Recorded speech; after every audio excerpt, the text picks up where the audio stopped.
The Foxes move into a dream house It was just breathtaking. It was love at first sight. that soon becomes their worst nightmare. Lesser rather merciless.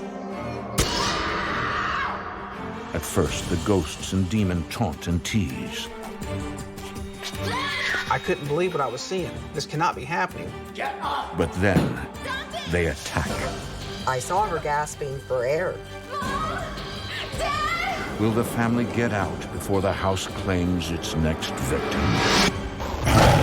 In America, there is real evil. It lurks in the darkest shadows and in our most ordinary towns. Between the worlds we see and the things we fear, there are doors. When they are opened, nightmares become reality.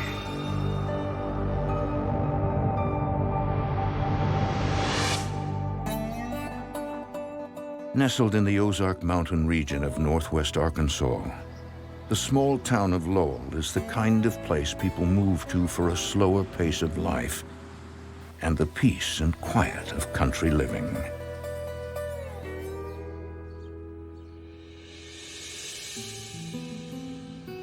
It's the summer of 1983, and the Fox family is about to meet their new home.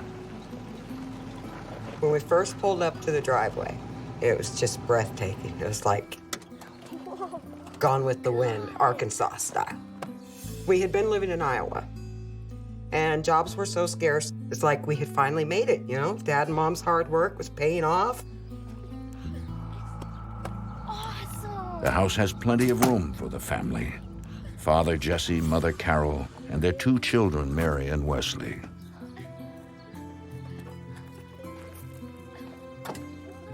Is this all ours? Sure is. Oh.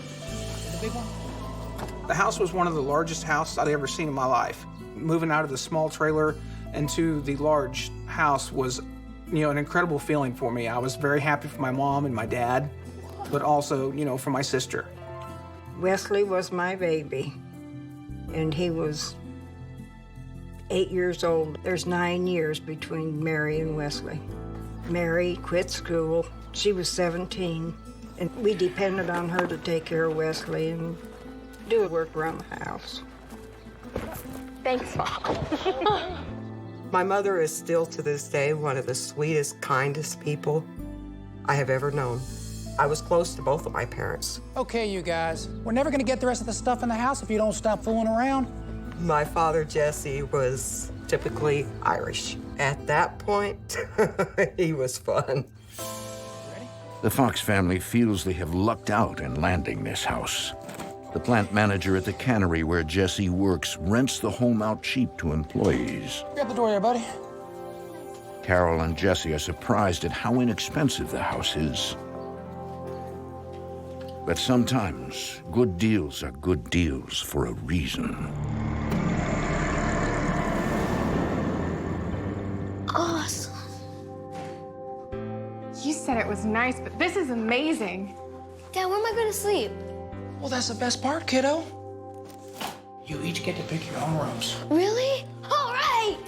Wesley, I'm older than you, so I get the biggest room. Mary instantly falls in love with the house. It was just everywhere you looked, it was another wonder. Wow, we're gonna be living here? And then Mary discovers the attic.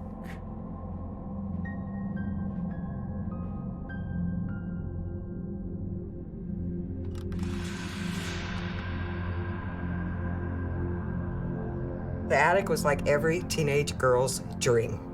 It was pretty much soundproof, so I could listen to my music as loud as I wanted. It was just great. This is gonna be my room. But Mary has no idea that the house harbors dark secrets.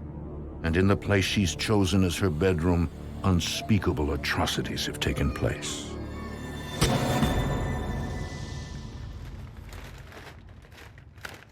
Later that afternoon, Mary unpacks boxes and watches her little brother while her parents are at work.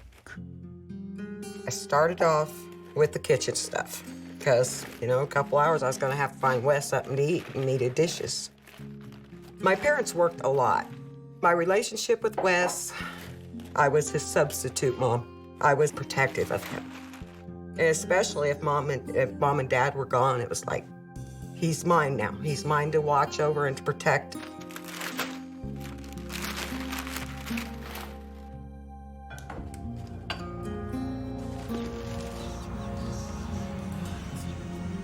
Suddenly, Mary gets the feeling there's someone in the room. I had a sensation like somebody was really close.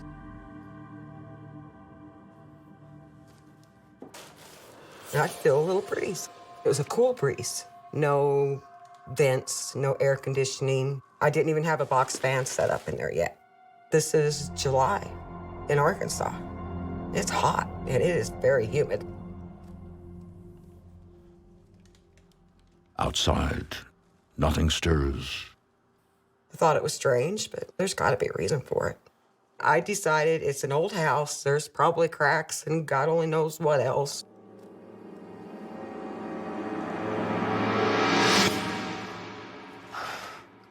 Can I go for a bike ride? Sure. Just be back by noon. Okay.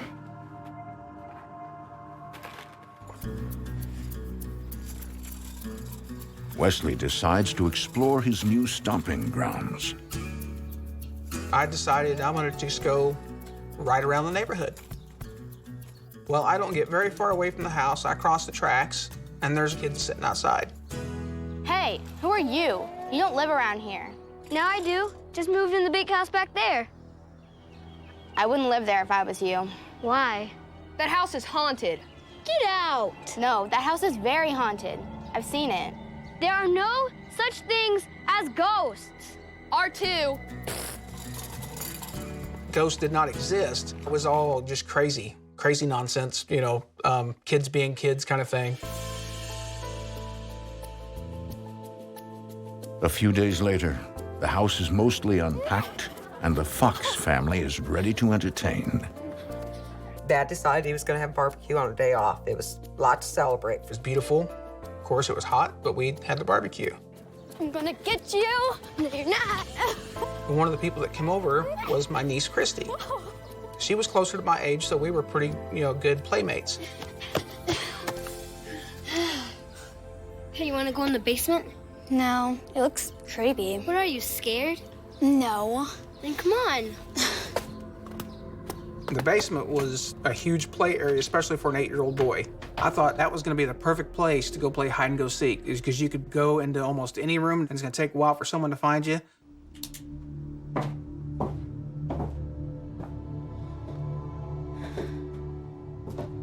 I told you this was gonna be creepy. You were right.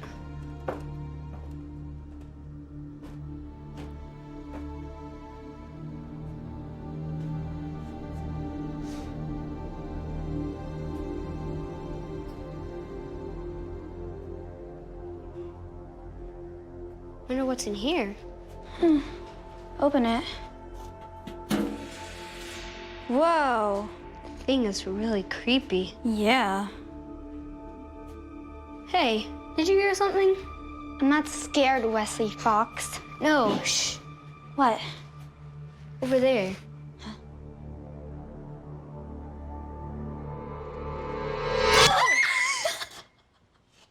Wesley!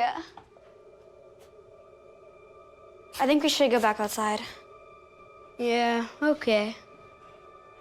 Hey, look at these old shoes. Whoa. We noticed a pair of old-fashioned shoes. The shoes didn't look like anything other than just a pair of old shoes. They must have been left behind by the people who used to live here. I don't know, I'd never seen them before. You haven't?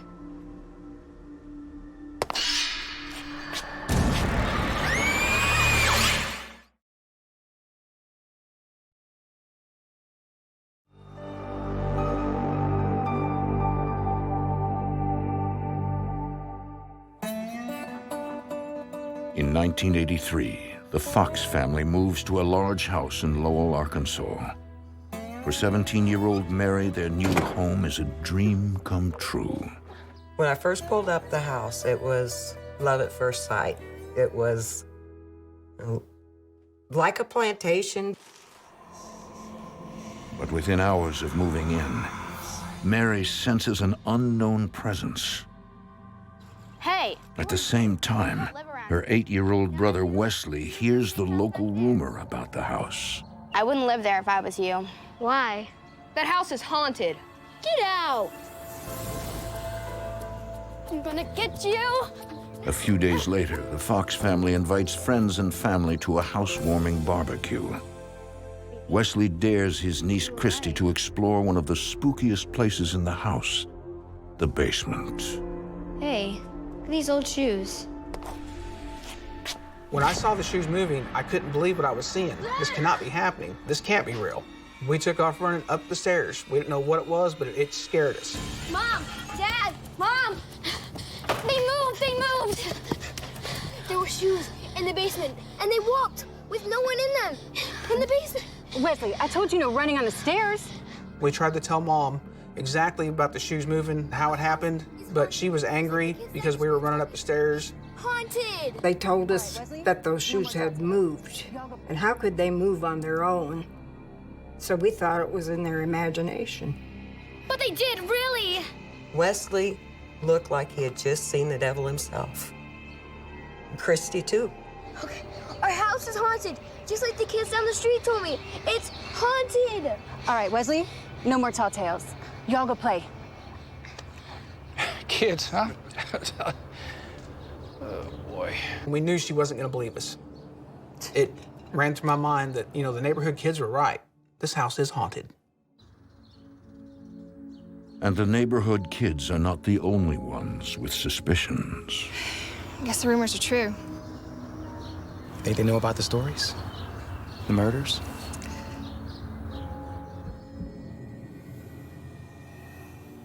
Longtime residents tell stories of multiple murders and suicides that have taken place in the house. One rumor is about a mean-spirited philanderer who lived in the house in the 1930s with his wife and mistress. When I say I expect dinner on the table, I expect it. You think I'm made out of money? That we can go out all the time? Your job is in the kitchen, and if you don't like it... Then one day, one of them snapped. The roadhouse where I found you.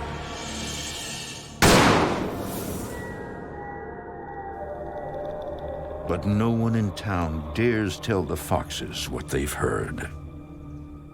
You walk into one of the convenience stores or to the post office to check the mail, and people be talking, having conversation, and then you walk in, and it's dead quiet. It's like everybody shuts up. We found it odd at first. We didn't know what to think.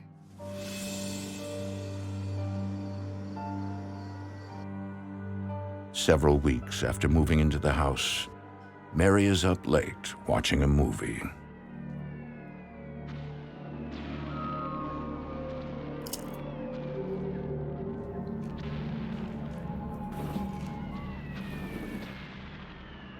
I just looked up and they're open. It's like, hey, I had those closed. I thought it was the wind. There's lots of big windows, and we had those windows open almost all the time.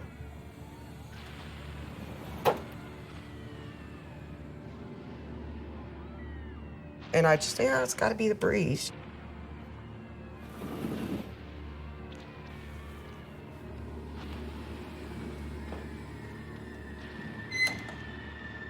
Well, I got up, closed them again. And then I locked one of them. They had the little old-fashioned locks. If you lock the last door, then that lock is supposed to keep the first door from being able to open.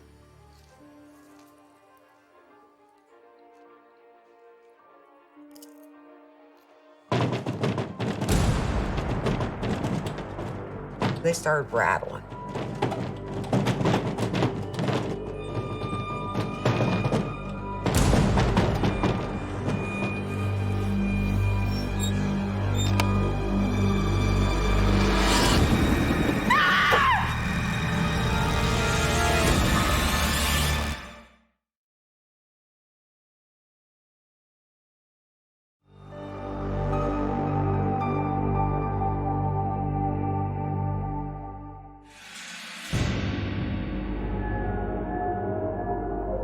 Within days of moving in, Mary Fox and her younger brother Wesley know that something is wrong, terribly wrong, with their family's new house in Lowell, Arkansas. Hey. Wesley sees shoes move on their own in the basement, while Mary senses they are not alone in the house. It felt like you were intruding.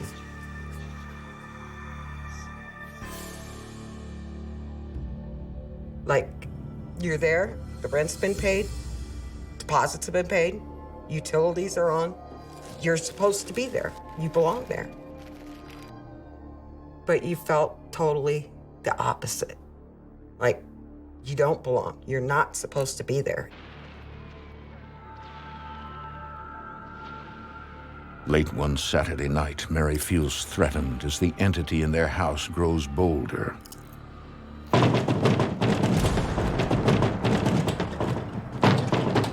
The rattling started. It was like somebody was on the other side of these doors, and I know there's no one on the other side. And then, boom, they went open.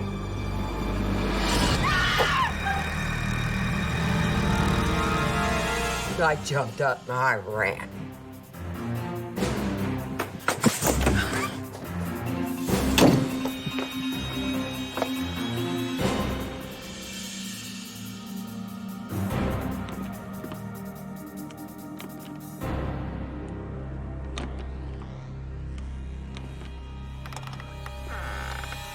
Mary, do you know what time it is? Mom, Mary, it's late. You've been running through the halls. You've left all the lights on downstairs. Do you think your father and I are made of money? I'm sorry, but... Mom. Mom was a very light sleeper. I got the lecture about how, yeah, I'm a night owl, but other people have to get some sleep because they have to get up and go to work the next day. I think something's wrong with this house. The house is fine. I'm going back to bed, and you should too.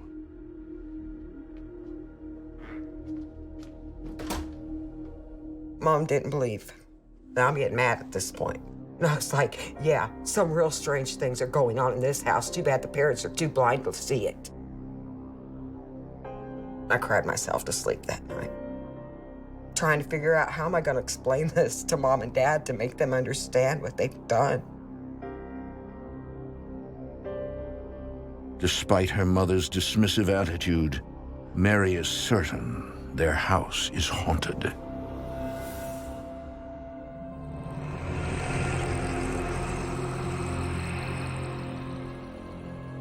And the bumps in the night continue.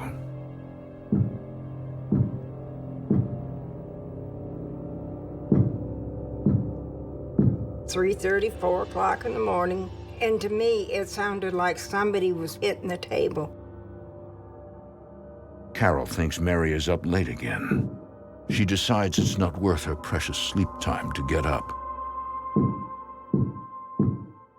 What the hell was she doing? She knew we had to get up early. But Mary is fast asleep.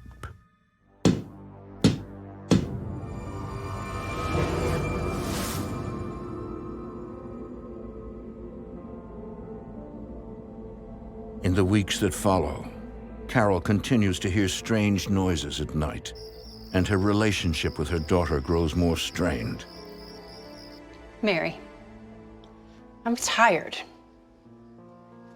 I work 10 hours a day. Before we moved, me and my mom were pretty close. But by the time we started talking about what was actually going on, Mom and I fought like cats and dogs. We'd argue and argue day after day. I was always accusing her of making so much noise, and she knew that we had to get up early. I don't understand why you can't respect me. I have plenty of respect for you. You don't show it at all. And I come home and you're running around the house and then you're hiding in your room. You're so distant. Got it, Mom. Got it? Mary, you're not listening to me. Why? I've heard it all before. You're hearing noises at night, somebody's making a racket, and as usual, you blame me. But why can't you see there's something wrong with this house, Mom? Mary? There's something else here with us, a ghost or something. Mary, you're on my last nerve.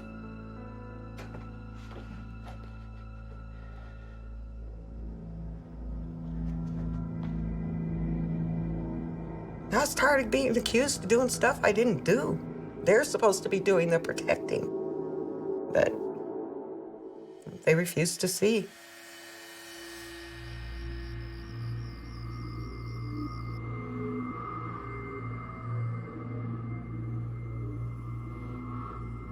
One night, Mary has a dream in which she wanders through the house and eventually finds herself in her own bedroom.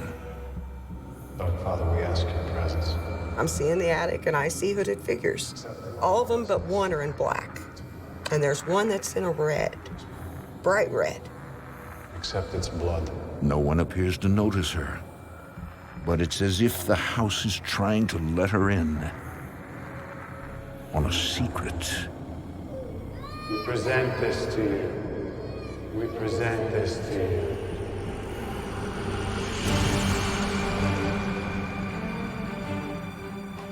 Blessed are the unholy. Blessed are the merciless. Blessed are the merciless. Blessed are the unholy. Blessed are the unholy. Blessed are the merciless. Blessed are the merciless.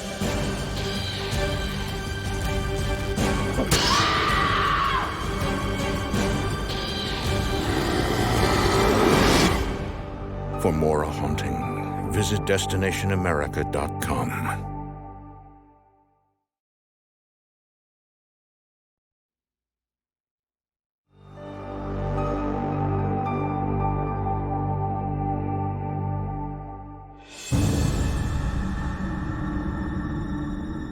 Ever since they moved into their Lowell, Arkansas home, the Fox children have felt the presence of ghosts. One rumor around town is that the property is haunted by the spirit of an old man murdered in the house in the 1930s. But the Foxes are about to find out he's not the only dark entity to walk these halls. In the summer of 1983, 17-year-old Mary has a horrifying nightmare that something awful took place in her attic bedroom. Father, we ask your presence. I went to sleep and I'm seeing the attic and I see hooded figures. Except it's blood. At first, no one appears to notice Mary's presence. Blessed are the merciless. Blessed are the merciless. And suddenly, And the man in the red, most evil eyes I've ever seen in my life.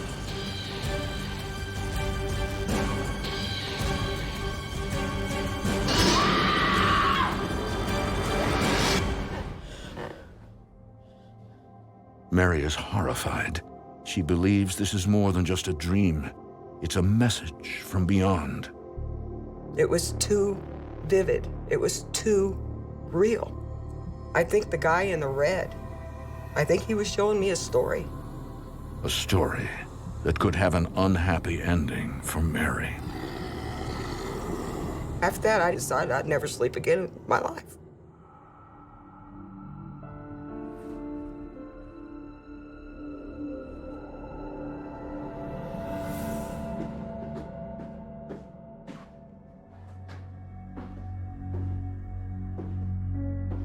Not long after, Mary is suddenly overwhelmed with a profound sadness she cannot explain. I went from normal, happy teenager to all of a sudden I felt so sad. I didn't know why I was so emotional, but I felt like everybody in my family had just been killed in an accident and I was a sole survivor. There's really something going on here. You know, I'm not imagining the god-awful feelings I would get when I would be in that house by myself.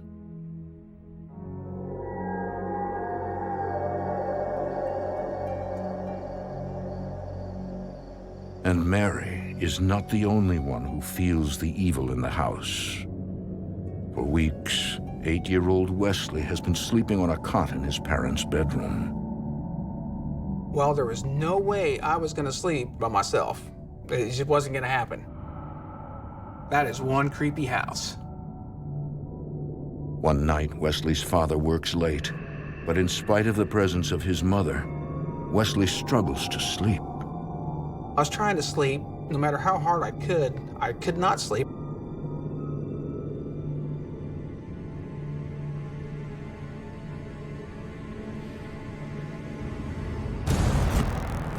And suddenly, there it was. There was a dark cloaked figure, and I could see its face, but it was just really scaly and green. It almost reminded me of almost like a lizard-type face. Mom! Mommy! I reached over and tried to grab my mom, but she wasn't waking up. Then, suddenly it was gone.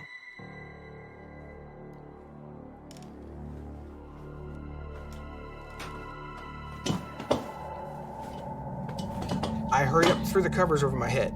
I didn't care if it was hot or not.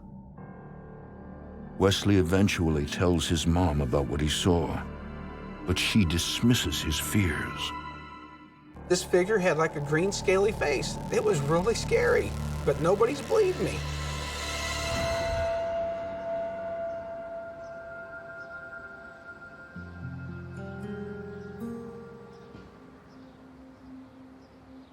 At this point, I was very frustrated and very angry.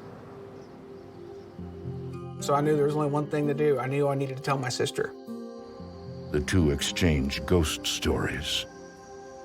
You been seeing them too? Yeah. Mary tells Wesley about her nightmare. And Wesley describes the demon he saw in his room. And then Mary, she looks at me, and I could see it in her eyes that just maybe I have this glimmer of hope that someone's starting to believe me. Something doesn't want us here. We have to tell Mom. She's not gonna believe us. I didn't know what to think. I knew I did not want to live there at this point. I wanted out. That boy was terrified. But despite their mutual encounters, Mary can't imagine ever moving out of her dream house. We're living in a haunted house. That scared me, because I still loved that house. My biggest fear at that time was that something bad was going to happen to Wesley.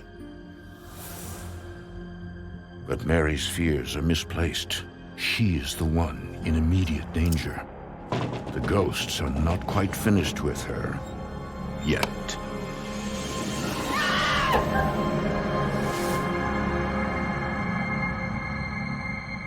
One morning, Mary discovers she's fallen asleep on the living room couch. No.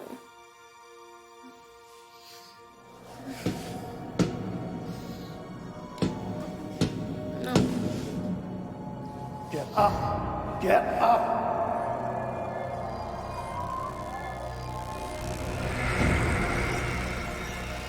Get up!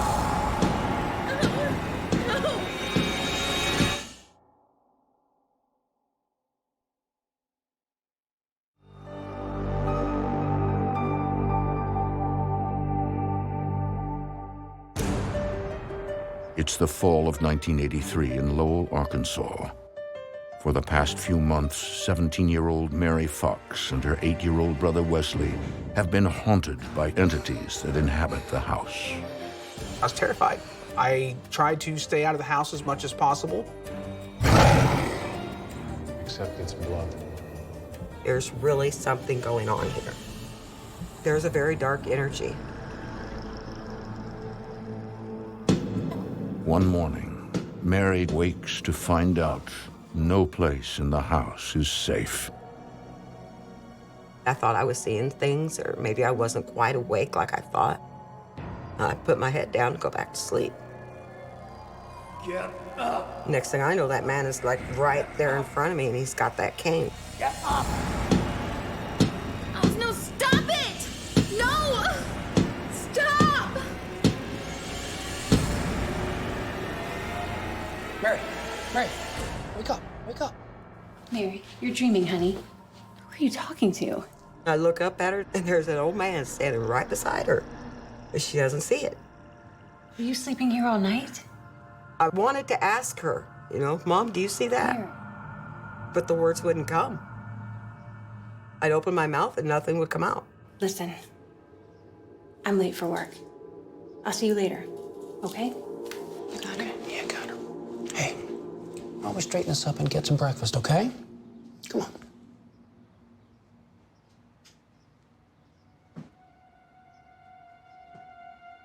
You okay, Mary? What happened to you? It is dark, black and purple bruises all across the lower part of my legs. Nothing. This ain't nothing. How'd you get those bruises? I don't know. What do you mean you don't know? Don't know. For Jesse, this is the last straw.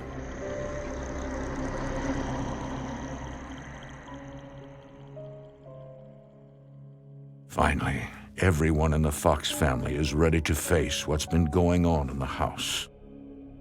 We all sat and took turns telling each other the different things that happened. Me, my mother, and of course my sister Mary. It turns out, for quite some time, their mom Carol has been keeping a secret. She's been sensing things too. Jesse, I am not crazy. I heard voices in the hall. Angry voices. I heard the voices. I knew something was wrong with the house. I mean, all the times that you guys were trying to tell me something. It scared the hell out of her. You could see that in her eyes when she started talking about it. She was just as scared as we were. We were extremely scared and didn't know what to do or how to approach it. Jesse is the only one who doesn't believe anything paranormal is going on in the house. But for the first time, he can see his family is in distress. I feel like I let you guys down. I've been working so much. I didn't know it was this bad. I think my father was finally realizing that maybe we're not crazy after all. Maybe there really is something going on that is paranormal here. All right. I think it's time that we talk to someone at the church. Maybe they can help.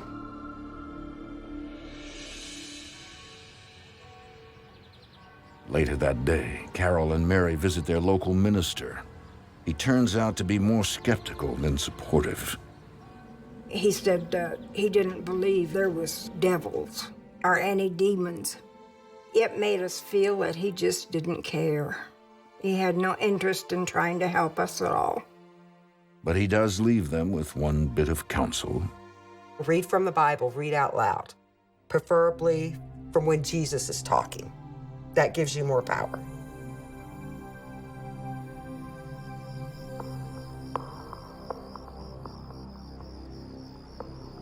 Again, the devil taketh him into an exceeding high mountain. That night, Jesse decides to take the minister's advice and fight back. And the glory of him. Then saith Jesus unto him, Get thee hence, Satan, for it is written, Thou shalt worship the Lord thy God, and him only shalt thou serve. Ah! Dad! God, Jesse! Some stabbed me. It's like something grabbed a hold and kind of burned his hand. We were very scared. Not only did it go across the room, it went into the next room. And these were big rooms. We'll figure it out. We'll figure it out, okay? Okay? At that moment, I realized that there was a lot of power with this entity. I knew it was a very strong entity doing these things. So now, as an 8-year-old boy, I'm fearing for my life. The family is at their wits' end. Jesse decides to contact his sister, Mary. Aunt Mary is a deep believer in the supernatural and thought by many to have psychic gifts. My aunt was what we call an empath, where she could feel things a lot more than what normal people can. Aunt Mary would tell us that if she walked into a house and if there was something in that house, she would know. Aunt Mary! Oh, hi! My goodness, you've gotten so big. Look at you. Aunt Mary was the only person we thought of that maybe could give us some answers.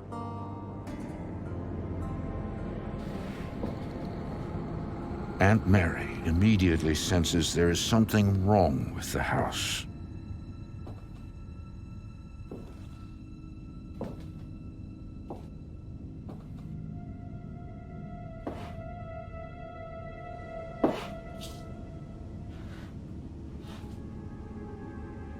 What's up here? The attic. My bedroom. Show me.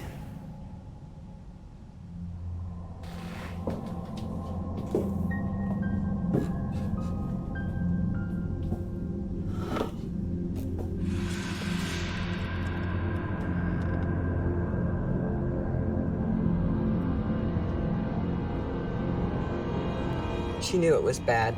She knew that the attic was evil.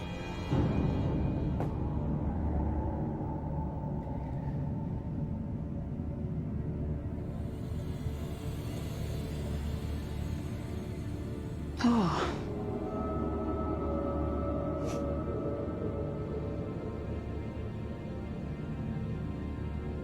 Help me.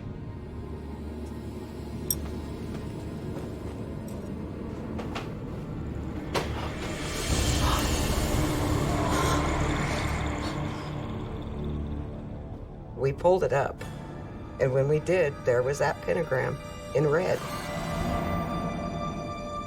Do you feel the energy in here? Do you feel it? Wait, we need to get out of here.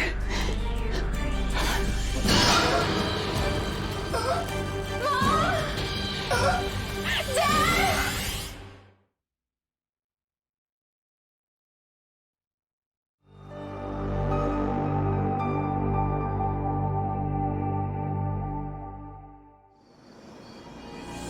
It's the fall of 1983. For the past few months, the Fox family has endured the torments of dark entities in their Lowell, Arkansas home. Shalt thou search?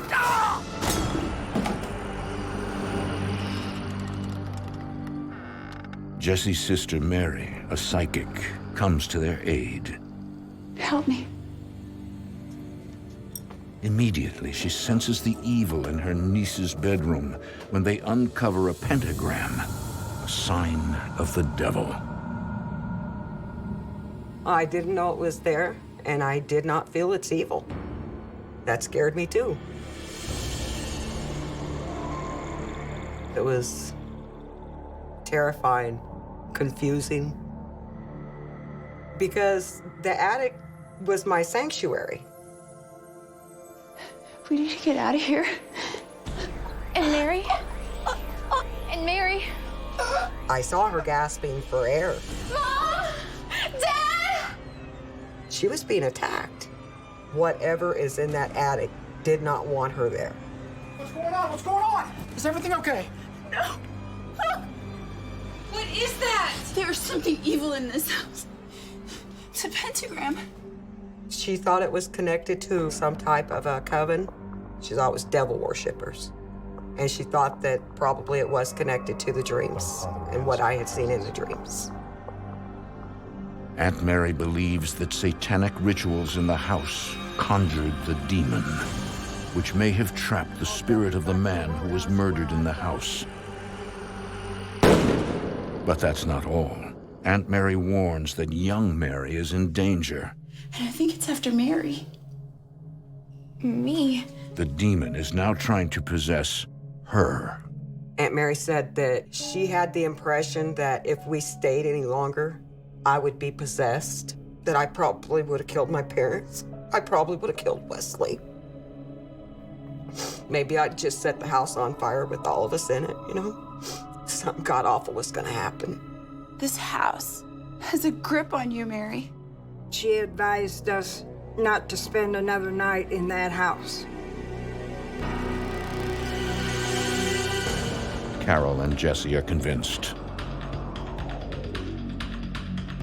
I'm gonna take this stuff to the car, okay? Yeah. I'll meet you out there. Okay.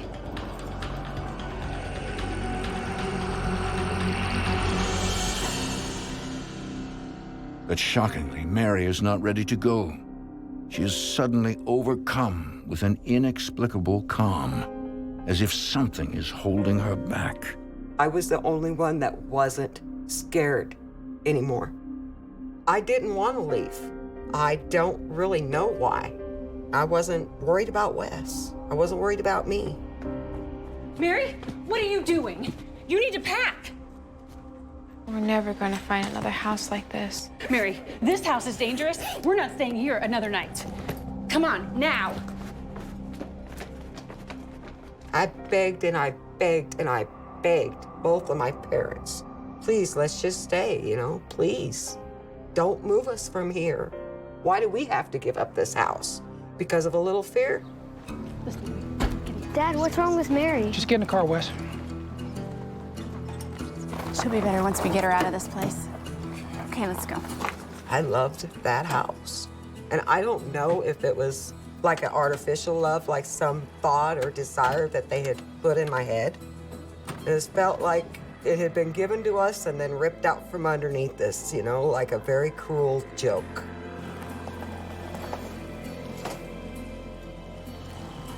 I think someone was playing with my head. It had to have been a demon sucking the life out of me. Maybe my will to live, because honestly, I don't think I really cared if we made it out alive. For the next several weeks, unable to rent another home right away, the Foxes split up, living with nearby relatives. They would never step foot in the house again. In 1985, 2 years after the Foxes fled, it was torn down. Years later, Mary Fox, her aunt, and her grown brother Wesley, now a paranormal investigator, researched the history of the home. Several locals spoke of a coven that once met at the house. There was a lot of rumors that there was devil worshiping done on that property. Further research confirms that there was a man with a cane who was killed in the house.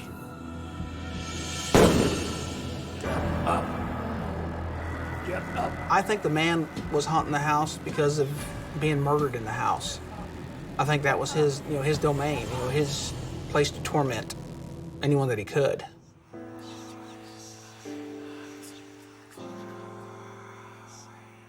I have never gotten over this experience completely, because there's times when I'll still dream about it. A lot of people don't believe in it. If they ever have an experience with it, they will change their mind. Today, I'm so much into the paranormal. I do ghost tours. I write books. I do everything, and it's all paranormal, paranormal, paranormal. So to me, this house has shaped my life. To be tortured by something that you can't see, but you know it's there. It's worse when it's over, because then you got time to sit and think of all the things that could have happened. In spite of the terror she encountered there, Mary longs for her house and the attic bedroom. I still loved that house. My favorite book's Gone with the Wind, and this was like our Terra. To this day, if I win the lottery, I'm gonna build a house just like it.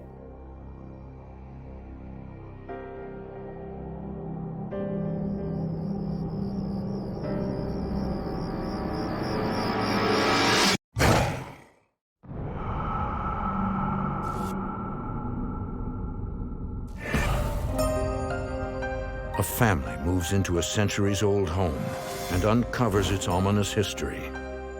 The list went on. Murders to mass murders, you name it, it happened. What begins with mysterious noises. What is that? Here you go, Casey. And an imaginary friend turns into something so dark, so evil. It was trying to kill me. I'm fighting with all my might. Only a higher power can save them. Jay! It will never back down. It will go out and destroy you any way that it can. You're all going to die. In America, there is real evil. It lurks in the darkest shadows and in our most ordinary towns. Between the worlds we see and the things we fear, there are doors. When they are opened, nightmares become reality.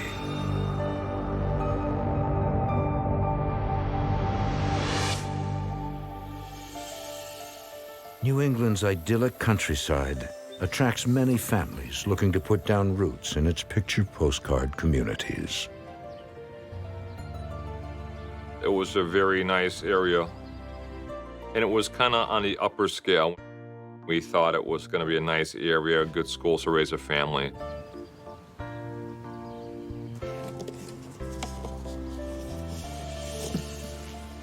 Jay Yable and his family are lucky to move into an historic late 18th century house near the town center. It was a large home, and it was something that I could call my own, and the price was more than reasonable at the time. Jay is retired military and now works as a maintenance supervisor at a nearby office complex. Got some water for you. Oh, yes. His wife, Elka, works as a medical assistant. Oh my gosh, babe.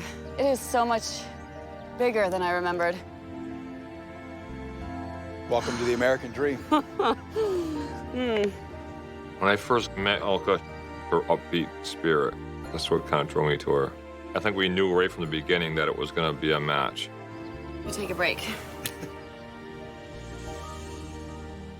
Girls?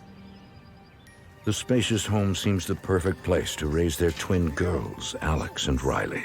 Huh? What do you think? It looks like the biggest, most beautiful dollhouse ever. It's all ours, even the trees? Even the trees. Jay can't wait to show off the house to his friend Mike Sokol. Oh, right here. Oh, yeah. Jay and I grew up together, attended each other's weddings, children's births, baptisms. Helping us move, man, that goes beyond friendship. I've known him since I was like 5 years old. We were best friends. He's like a brother to me. Man, you are really moving on up. Just look at this. Girls, please don't get in Daddy's way. Hey, come back here, you little rascals! You're wearing me out.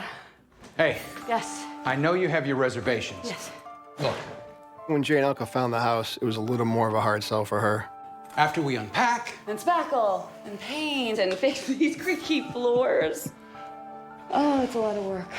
I said, once we start to decorate it and make it look nice, it's going to become your home. It's going to be something special. Yes. But it's more than just the renovations. Elka's instincts tell her something is not right about the house. Something she can't identify. Elka's like, I don't like it, something's wrong.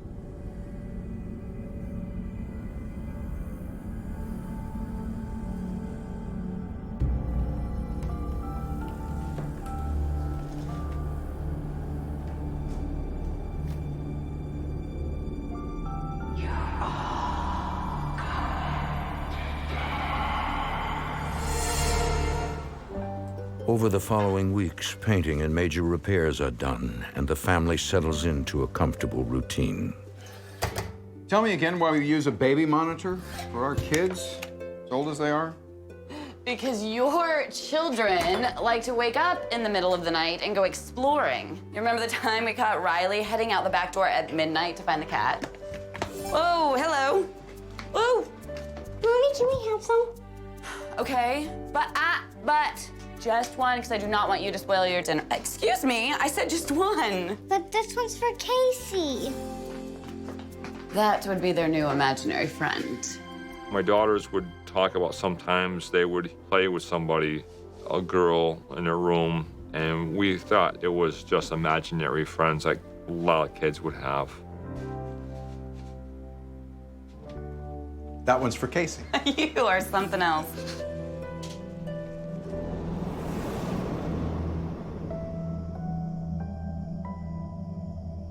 For 7 months, all has been relatively tranquil in the house, until one night.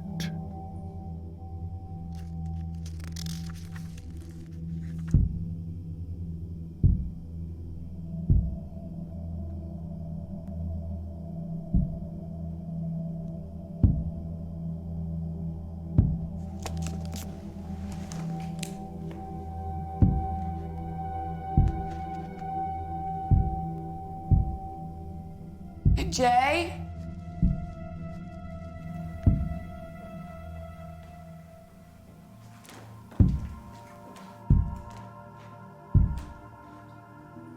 What is that? I have no idea. Somebody or something is banging on the walls. Boom, boom, boom. Could be the pipes. An old house like this. Wait, listen. It was like someone scratching on a wall with claws.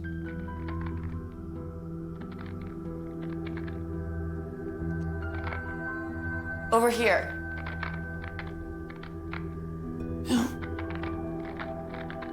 Sounds like it's coming from all around us.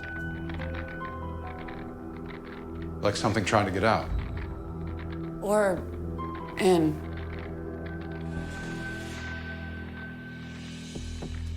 Jay suspects it's neighborhood kids pulling a prank. But there is no one in sight. I looked on the porch, and at this point, I was dumbfounded. Anything? No. I said nobody could move that fast. Weird.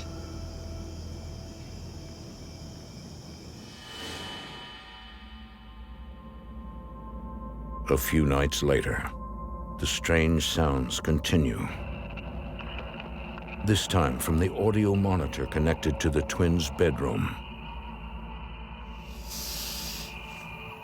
Jay, did you leave the TV on? No.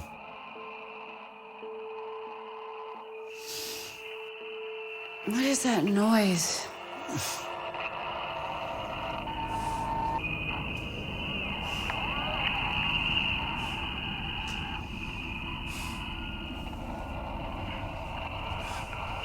Static. I shouldn't be doing that. What's wrong with it?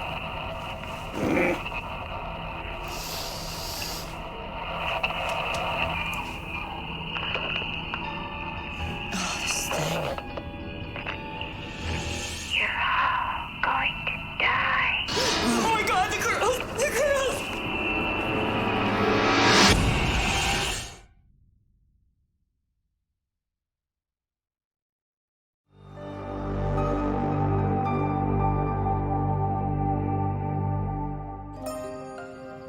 In 2006, the Apel family moves into a late 18th century house in suburban Connecticut.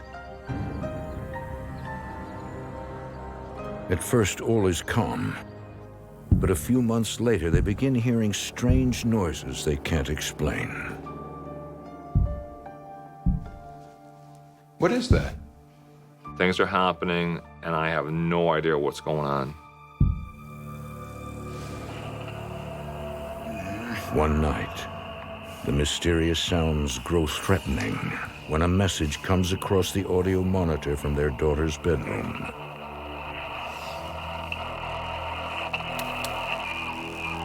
You're all going to die. You hear this voice, and it says, "You all are going to die."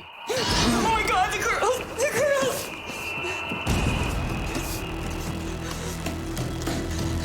We jumped up, and we ran right into the kids' room. And there was nothing. They're fine. They were sound asleep. No one's here. No one's been here. Elka's initial wariness about the house now turns to fear. There's something wrong with this house, Jay. I'm telling you. There's something wrong with this house. She knew there was too many coincidences that weren't adding up, and she was convinced at this point there was something really bad in the house. I'm like, just calm down. I said, ignore it, ignore it, ignore it. I'm trying to rationalize things. But there is nothing logical about these sounds.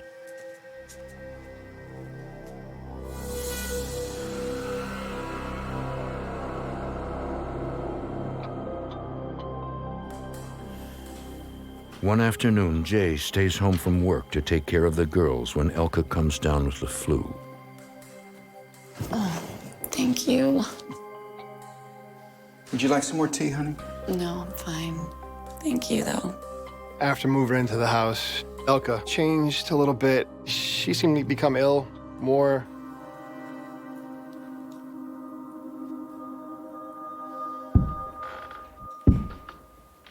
Jay? Yeah, I heard it.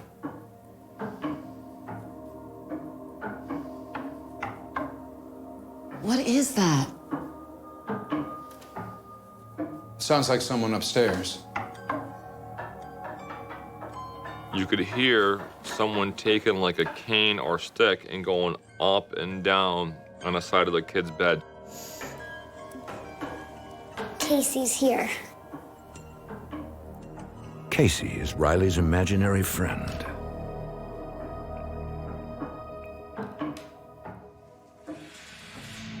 But Jay doesn't believe in the invisible. As an ex-soldier trained for combat, he decides to take action against the intruder.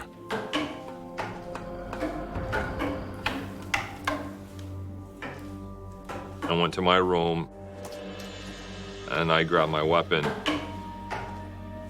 My heart's beating fast. I'm praying. I don't ever want to have to shoot somebody in my house.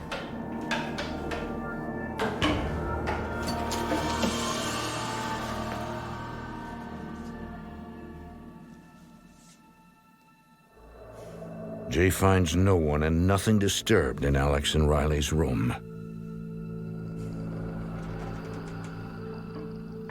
And the sounds grow more insistent. And it was loud, like somebody's really angry. Whoever was in the house was actually right above my head. And I figured if there was somebody up there, I had them because they were in the attic and there was no way out.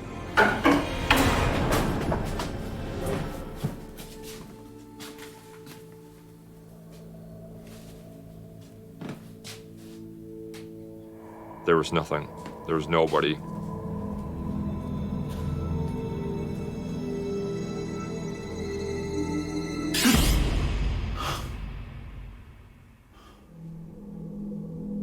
I don't get it. What were those noises? I told you. Something is not right. Elka is starting to think that the house is haunted. I would say that there's got to be a logical explanation. Maybe what we really heard wasn't footsteps, or maybe it wasn't the rapping sounds. Maybe it's the old house creaking or settling.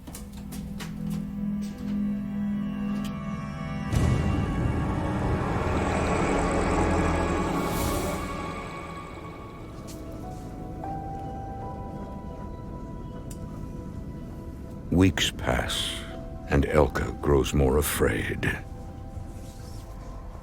She'd be like, you know, I don't feel safe in this house. There's something going on.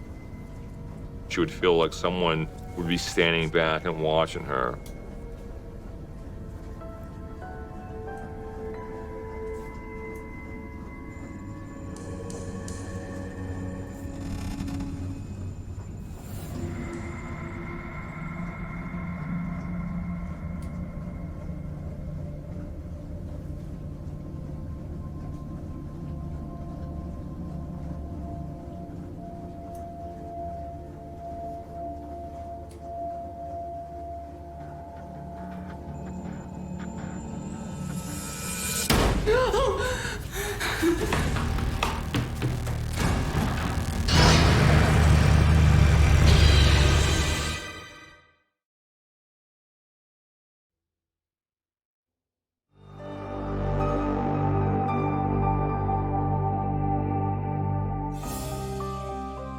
Deep in the heart of New England, a family of 4 is haunted by mysterious sounds they can't explain.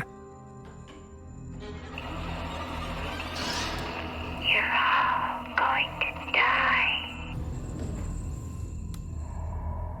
Wherever she goes, Elka Yapel senses something in the house.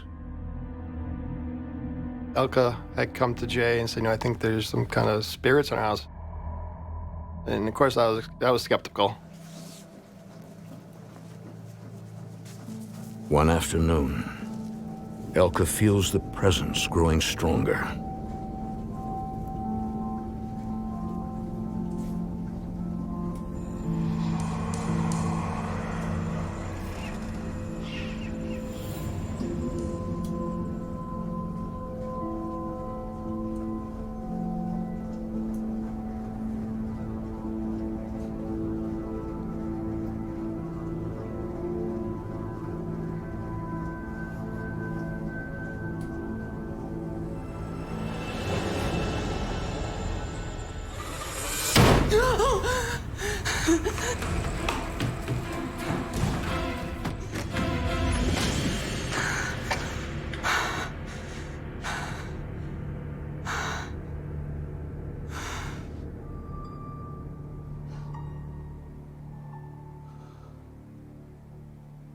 Elka thinks she's safe, but there's no escaping.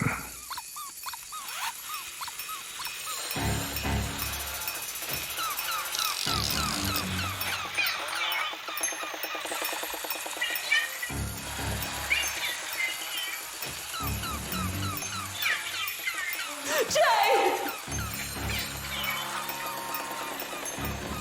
Jay!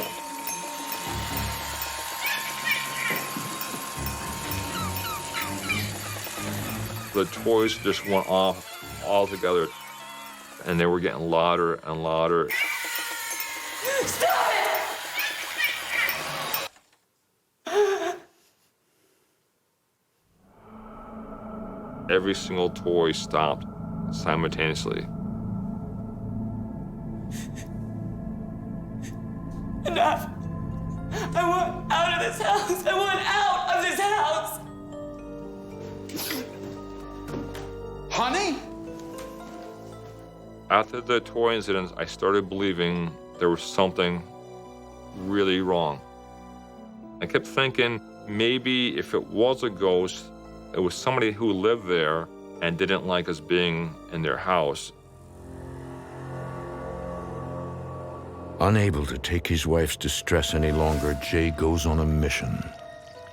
That's when I decided I was gonna go down to the town hall and start doing research to see if anybody died in the house.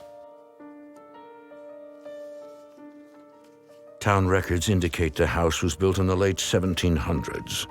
And right away, Jay notices something peculiar. The house was bought by somebody, a year later it was sold, bought, 6 months later sold, a year and a half sold, 7 years sold. And this is a pattern. Jay makes another sobering discovery. What's up, buddy? Mike. Jay shares his findings with his best friend. There've been a lot of deaths in this house. What? Look at this. Jay finds over a dozen murders, suicides, and accidental deaths related to the house. And not just people that lived here, but friends, neighbors, people associated with the house. You found that there was a lengthy history of really bizarre occurrences. So that kind of put a little, chill down my back. I'm like, whoa. I started believing the house is haunted.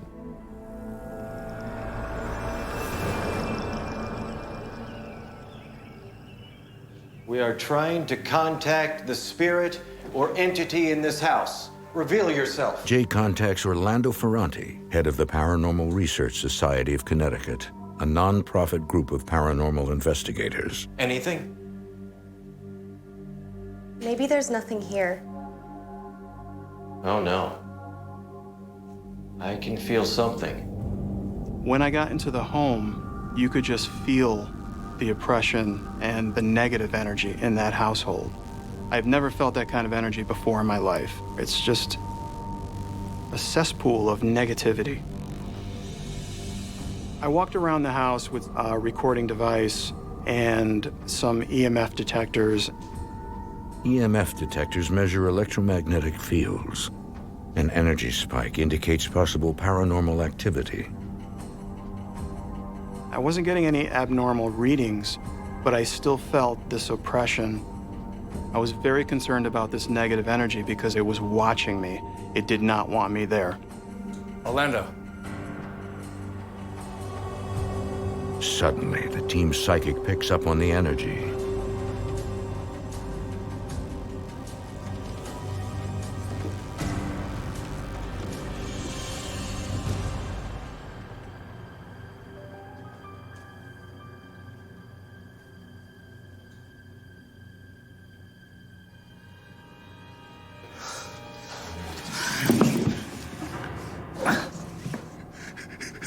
all of a sudden the spirit is talking through his body. The psychic changed from his normal, quiet personality into this arrogant, nasty, demonic.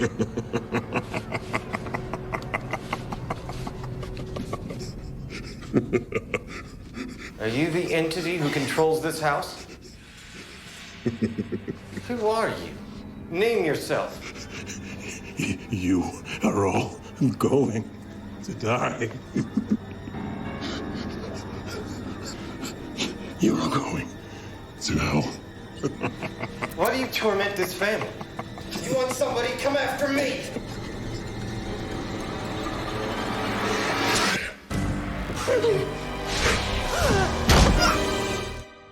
For more A Haunting, visit destinationamerica.com.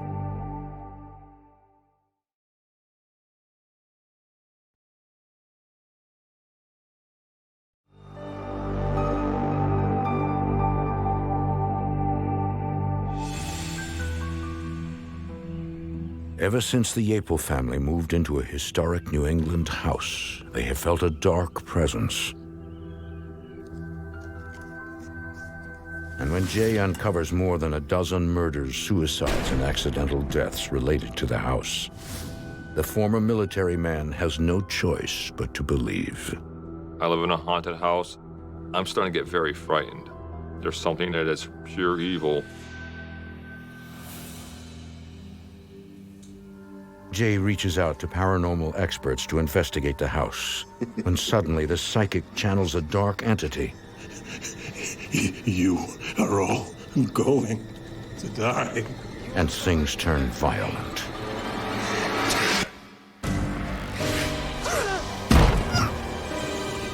Lily! Are you all right? Are you okay? Anything with that kind of power that can pick up a human being and throw them is something demonic. Orlando suspects the number of deaths related to the house could have attracted a demon. A lot of that negative energy becomes residual negative energy, and it could attract other negative energies. It's almost like a beacon. When he mentioned a demon, I was terrified. We were worried about Alex and Riley and their safety, along with our safety. Orlando promises he will put together a plan to help them. He wanted to get all kinds of evidence so he could bring to the church to have the church authorize a exorcism on the house.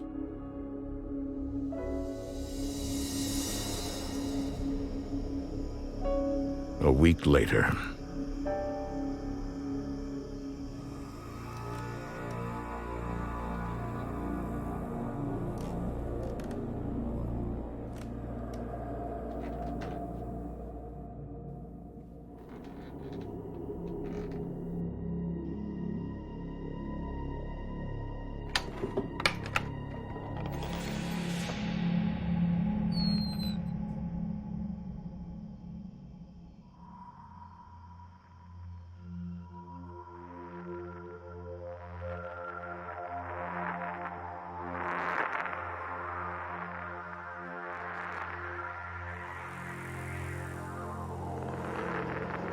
there was this girl, like she came back from a dance or something.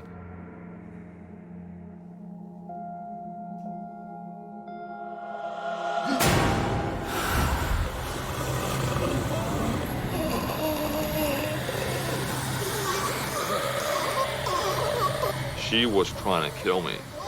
I'm fighting with all my might, and I'm not a small guy, I'm a pretty big guy. I'm fighting.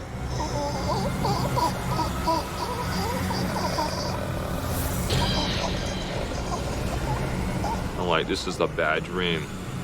I wanted to yell for alcohol, and I couldn't speak. My voice was gone.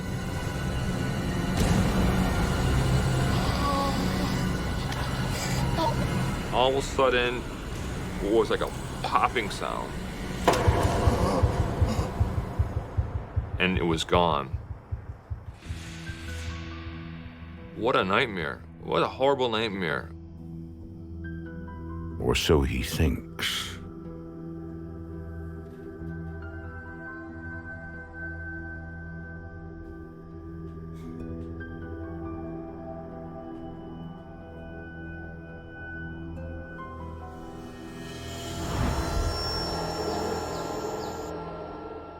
The following morning, to Jay's horror, the nightmare appears to have been real. That scared me to the core. What happened? I don't know. I kept playing a scenario over my head. Why did it happen? What was it? Could it come back? Could it attack my girls? Could it attack my wife?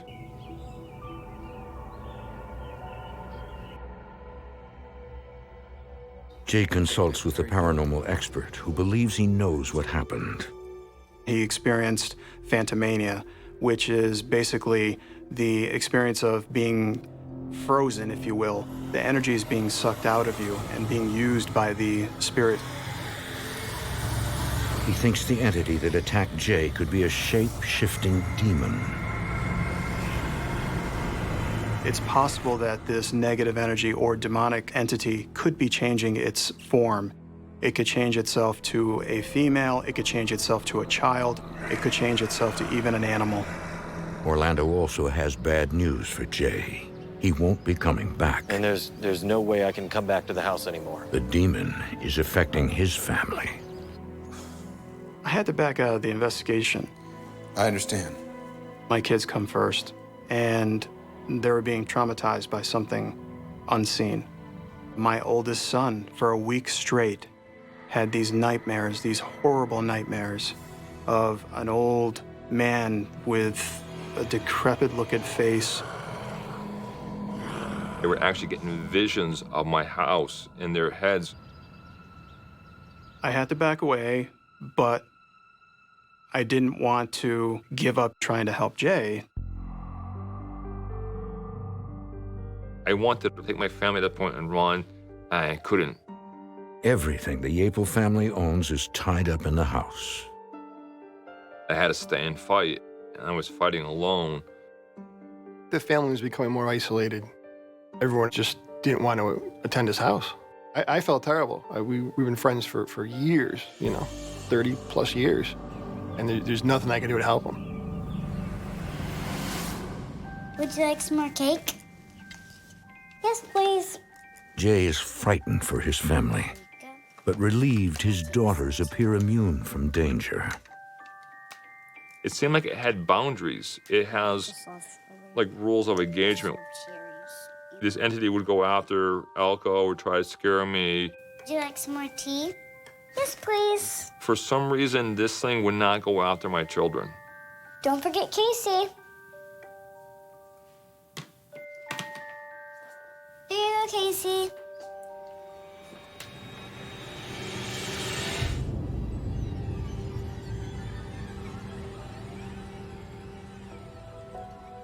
Elka is less optimistic about their chances. She copes by maintaining a normal routine.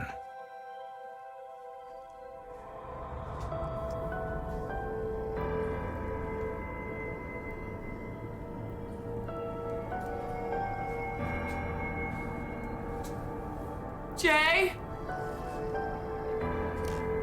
Jay!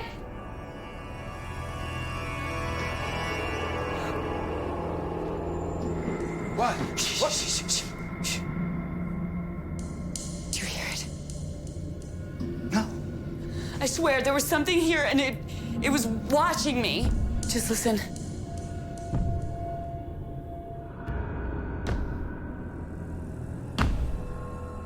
I heard something, and it sounded like it was on two hoofs. What is that?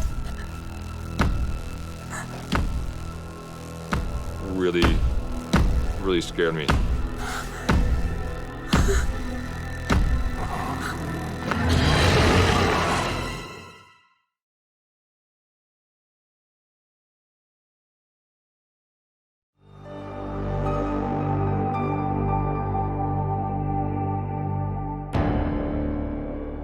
For 2 years, the Yapel family has been living in a centuries-old mansion with a dark secret. A past filled with sadness and death. Could this unsettling history have invited a shape-shifting demon into the home? I've seen what a really bad entity is. It was so terrifying. Just listen. One night, the demon traps Jay and Elka in their attic. We could actually hear this hoofed animal, and you could see the footprints. Total fear went over me. I have a big fear of the devil himself. That's what was going in my mind. It was actually the devil himself. This thing could see me, I couldn't see it. I was like, we're dead meat, you know, we're screwed. I can't do anything.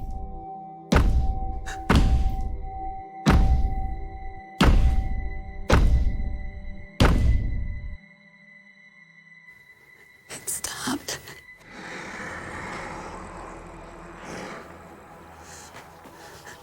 Can we go? Slow. Okay.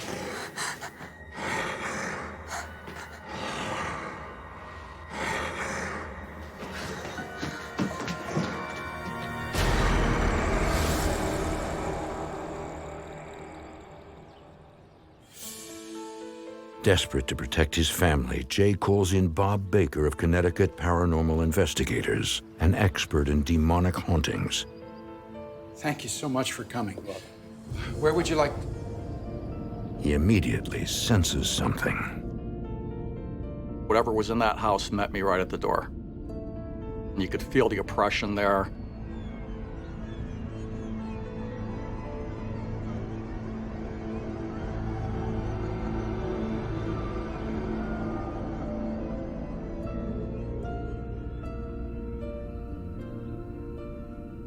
Let's start upstairs. Come on. The Aples were very scared. I could see that they have already been through hell. They weren't sleeping. That was affecting their health.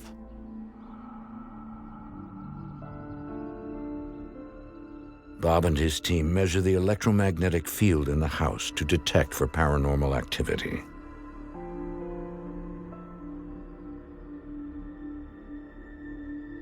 I think we got something here. Did you hear that?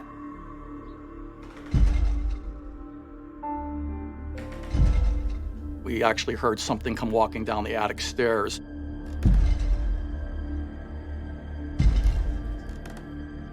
It sounded like it weighed about 500 pounds. We didn't know whether to run or to stay. Whoa, what happened? Are you all right? My back started burning. Wow. I had like 9 scratches on my back.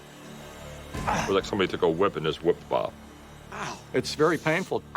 It's just like getting scratched by a human. It's the same feeling. It draws blood and it hurts just as bad. Bob believes an attack such as this could indicate the presence of a special kind of demon called a Wendigo. The Wendigo type of demon can be very vicious. They hate us and they just want us dead. In many cases, the demon is there first. You kind of acquire it when you move in. According to Bob, moving may not help the Yapel family get rid of the demon. If the Yapels had gotten out right away, within the first 6 months, they probably would have gotten away with not having too much of a problem afterwards. But because they stayed so long, an attachment does form. You have to fight the battle where it starts. If you move away, then this thing will just torment you for the rest of your life. You're all going to die. That was really disturbing. I knew this thing could follow me and wreak more havoc on my life. I was concerned about them being in the house. Jay seemed genuinely afraid and concerned for his family. He was overwhelmed by it. It was almost consuming him. Jay turns to his faith for strength. I was becoming more religious. If something's out to hurt me and it's negative, I'm gonna go in the opposite direction and become stronger with my faith. Bob reassures Jay that he will bring over a Dominican order bishop who is a world-renowned exorcist.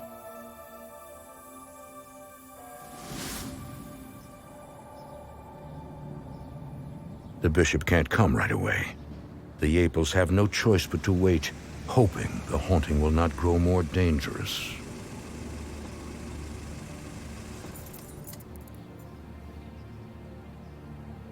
want to go in that house. I know.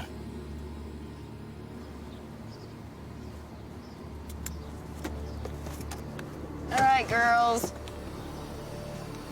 Got your dolly. Watch your fingers. Are you ready? Hey, hun. I'm gonna go get the mail. Okay. Papa, Yeah, baby. Casey's getting mad. Casey's your imaginary friend, right? You have to tell Jesus to stay away from the house. I said, why would you say that? Riley says to me, she goes, Casey doesn't like you, Papa. That's not a very nice thing for Casey to say, sweetheart. Casey is bad. All right? I don't think you should listen to her.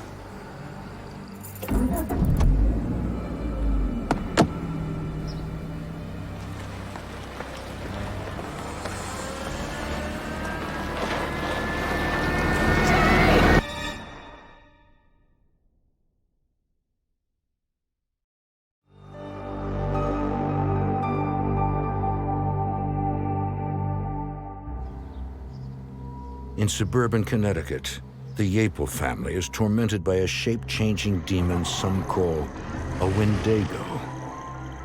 Their best hope is to have a world-renowned bishop perform an exorcism of the house, an ancient ritual to cast out demons.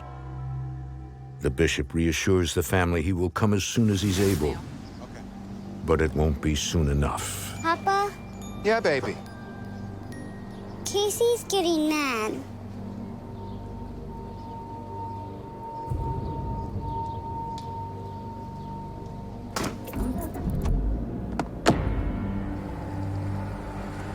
All of a sudden, you can hear the truck start rolling backwards, and Elka almost goes under the wheel. Jay! Elka! The truck would have rolled over Elka and actually killed her. Are you okay? Yeah. Are you all right?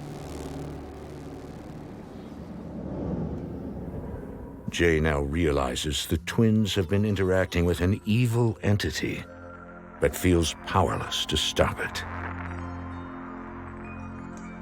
The imaginary friend Casey was becoming more and more dangerous. So now I'm totally desperate.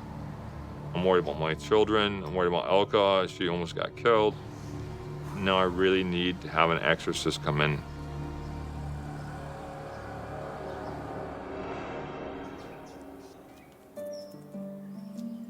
The day comes when the bishop arrives to perform an exorcism of the house.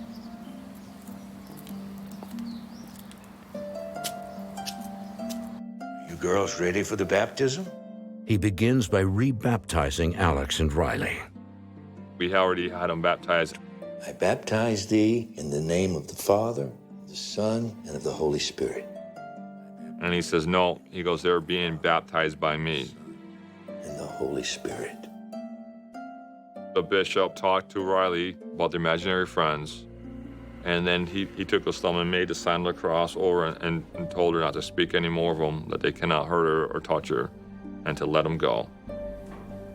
Glorious Father, Then the bishop begins the rite of exorcism. save this servant from the enemy. Glorious Father,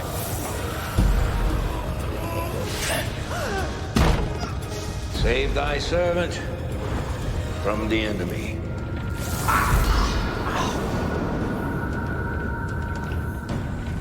Gloria Patri. Jay! Save this servant from the enemy. When the bishop first came in, the house was tense and very angry.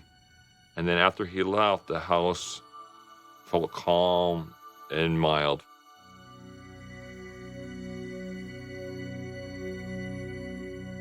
We noticed an immediate change in the house. It felt lighter. He does. He mows the grass. Love at you. night. Food, drinks. You read my mind. Elka noticed the change. She was like, I actually kind of feel good. Yeah, you spilled some on the table. You know? That's all right, it's paid for. So if that's the worst that happens, I think we're okay. After everything we've been through. Everything's back to normal.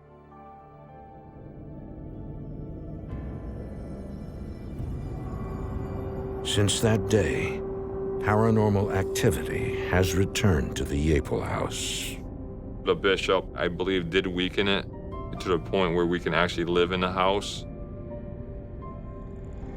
The ultimate mystery, whether a demon somehow entered the home and triggered years of violence, or if various violent events somehow attracted a demon, is one that will likely never be solved. The violence in that house was just so overwhelming over the years. Jay! I believe there was probably a demon in this house right from the beginning. The Yapels plan to move once they can sell the house. I would hope they move. Or we burn the house to the ground, one of the two. And I don't know how you get rid of it. You can't kill it, you can't blow it up. I said, we gotta pray. That's all we have left. It's so hard to live with it. You want to get out, you pray, somebody will come up and say, hey, I'll buy your house for you, move. I wish the town would just buy it or someone would buy it and just destroy it. Until then, Jay Yapel soldiers on. I'm fighting an endless war against something that's unseen and that I have no defense over, and I just have to keep my eyes open.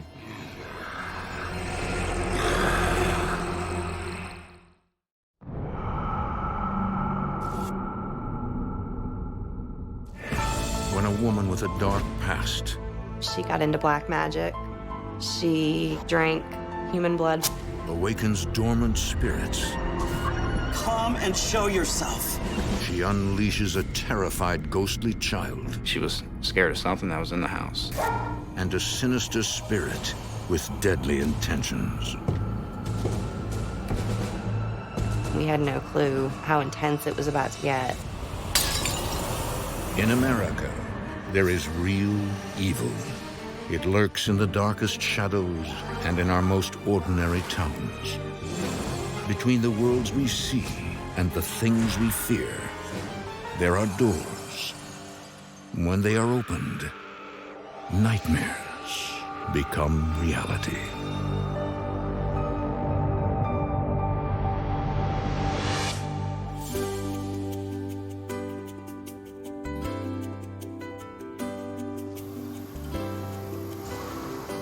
In the summer of 2013, Stephen McDade, his girlfriend Taylor Jones, and their 5-year-old daughter Isabel move into a small suburban home. One of the reasons why I like living out towards this way is there's woods. I love to hunt and fish the rivers and the creeks. The Ohio River is right there. It's very quaint. It's very quiet. We like that. Quiet is good. Guys? Hi. How are you? Good, how are you? What do you have? Luna, take it. Me and Taylor were living with my father, and after we had Isabel, we decided it was time to get our own place and move out and start our life together. It's a natural next step for this young couple who've been together nearly 9 years. Taylor, she's beautiful. She is my best friend, and we love each other to death. He's just all around a great person. I couldn't ask for anything better. I mean, you think of family and I see us. I've never been happier. There you Good. go. Oh, go play with Luna. Thought it'd just be a great place that we could raise our little girl, grow as a family, keep strong, and be good to each other. Luna's got a better house than I do. I know. Built in the early 1900s, the home includes a refurbished attic, which now serves as Isabel's bedroom. Isabel has her own little penthouse upstairs. She's very happy to have her own space and plenty of room to be running around. Mainly, we wanted Isabel to be comfortable and happy.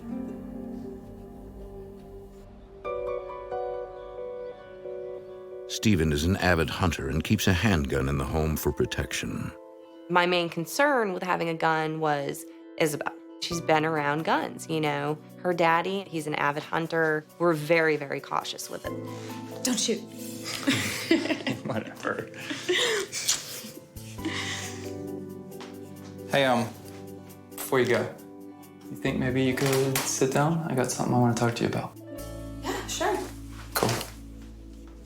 So I was thinking that, now that we have our own place, maybe we could, invite your mom over. Taylor hasn't seen her mother for nearly 10 years. Stephen hopes that they can mend their broken relationship. She talked about her mother, Joyce. She wasn't in her life too much. They had a falling out, and I know they just have a hard time seeing eye to eye. The kind of person she is, the things she's done, I don't know.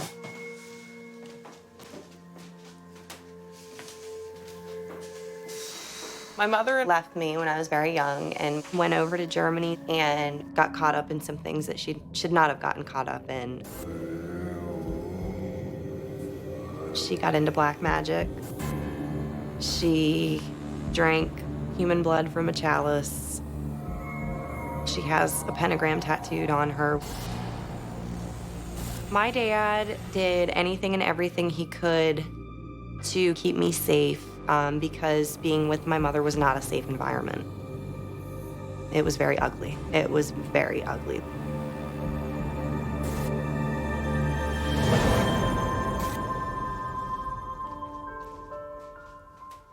People change. Maybe you guys can work it out. Family's a big part of our lives. I wanted Taylor to try to reach out to her mother because I think everybody needs to be forgiven, given a second chance. Okay. Yeah? Yeah. Taylor finally agrees, not for herself, but for her daughter, Isabel. We need to get Isabel and Mom together to really make sure that there's a relationship there with the two of them, because I had a wonderful relationship with my grandmother. Any word yet? No, not yet. Despite Taylor's misgivings, later that summer, the day arrives when estranged mother and daughter are reunited. I had my worries, I had my concerns, I had my fears, but the thing that kept, overcoming all of that was, people change, Taylor. You have to remember that people change. It's okay. I was happy to hear that Taylor wanted her mother to come out and spend time with us. I was hoping for the best.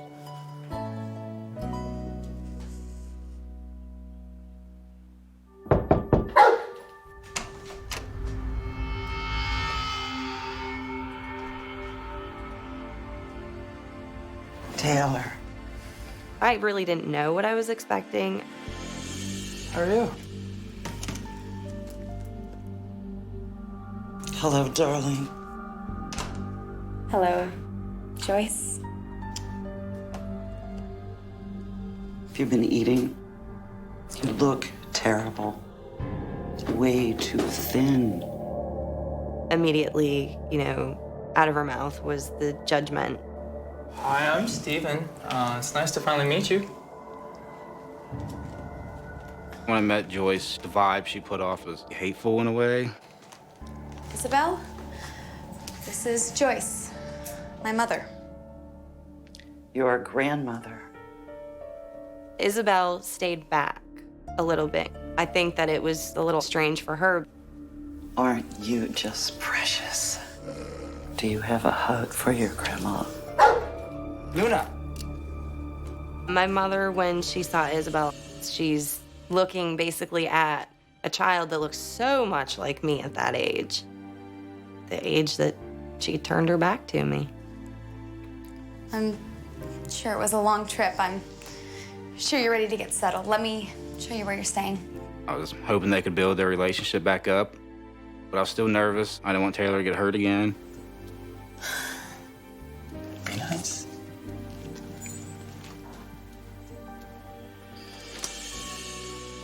You'll be staying in Isabel's room. I hope that's all right. She can sleep with Stephen and me. There's fresh towels in the bathroom, and help yourself to anything in the fridge. You know, there's a presence here. Right here in this room with us. What? You have a ghost. I know you're here. I can feel you. Joyce, please don't say that kind of thing in my home. Have some respect. We have a child in this home. That is no place for you to sit here and start picking at spirits, ghosts, entities, whatever. And Taylor, please call me Mom.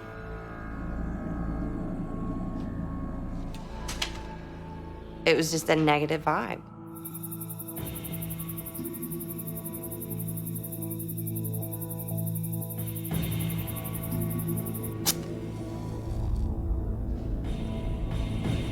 That night, Joyce attempts to make contact with the spirit she believes is trapped in the house. I know you're here. Show yourself to me. Come forward. Come forward.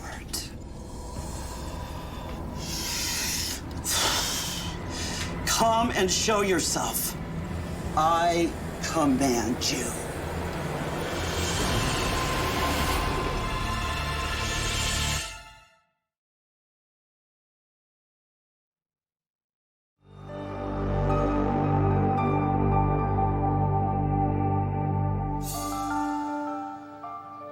Soon after settling into their new home, Taylor Jones invites her estranged mother for a visit.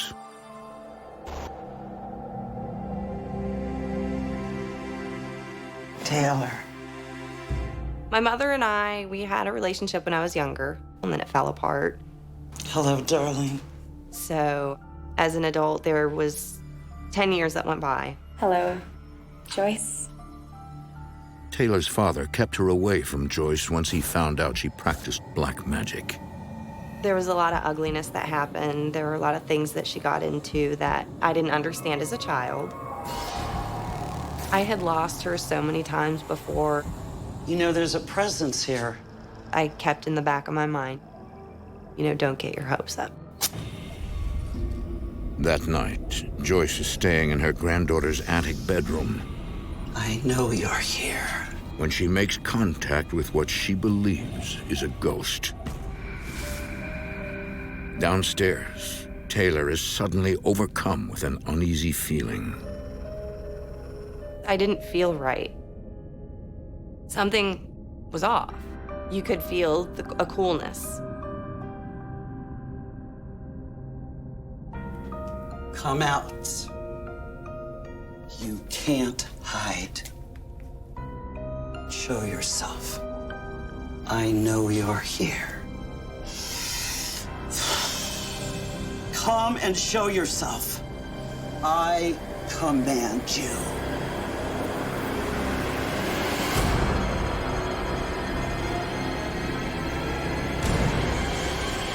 What the hell do you think you're doing? And don't lie to me, I heard you. I'm simply communicating with the spirits in your house. I was mortified. This is supposed to be my mother, and she's going against everything that I believe. I think I know what happened here. Joyce senses a presence in the house. She said, there's a little girl that lives in there. She said that she felt that little girl was hurting bad. And she is not alone. A darker spirit is with her. She sensed there was something else here with us, that there were other spirits here. But Taylor refuses to listen. I told you I didn't want you to do this. No more, Mother.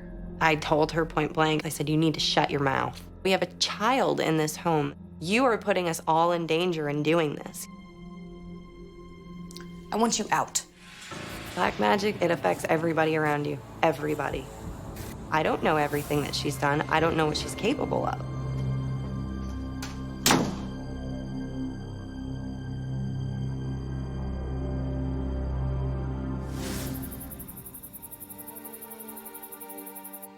Distraught, Taylor tells Stephen that she wants her mother to leave as soon as possible. I felt violated.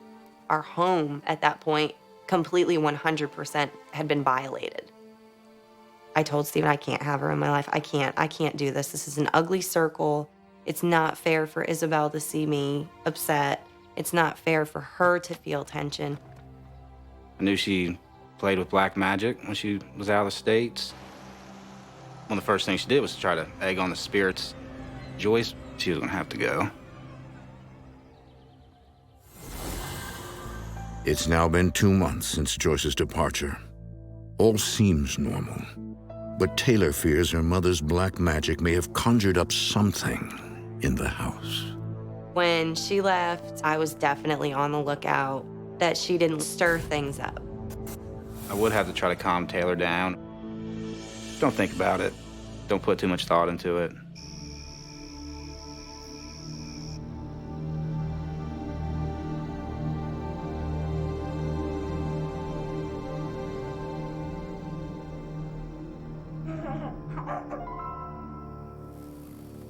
I heard giggling, little girl giggling. It's coming from Isabel's room. I look at the clock and I'm like, oh my God, no, she needs to be sleeping.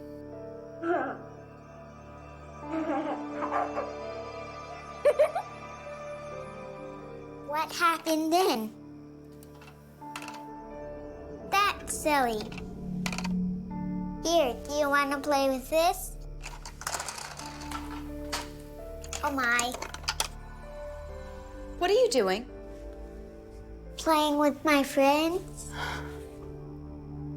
You're supposed to be in bed, young lady. She's sitting there on her floor as if she was interacting with somebody. It's a school night. Laughing, giggling. It's bedtime, not playtime. I don't want to hear another noise coming from up here, okay? Okay.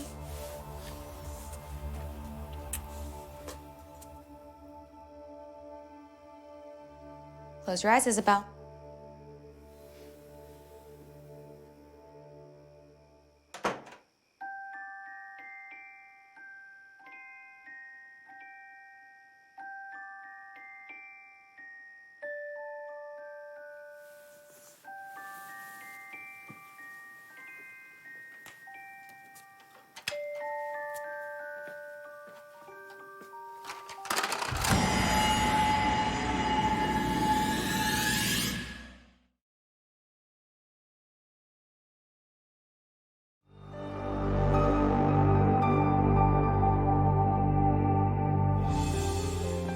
For the past few months, Stephen McDade, Taylor Jones, and their 5-year-old daughter Isabel have been living a peaceful life in their new Ohio home.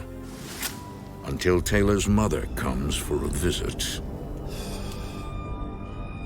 Come and show yourself. I command you. Joyce likes to stir things up. If there are entities or energies or spirits, she instigates them. But before Joyce can warn her daughter about what she saw, Taylor demands that she leave. I want you out.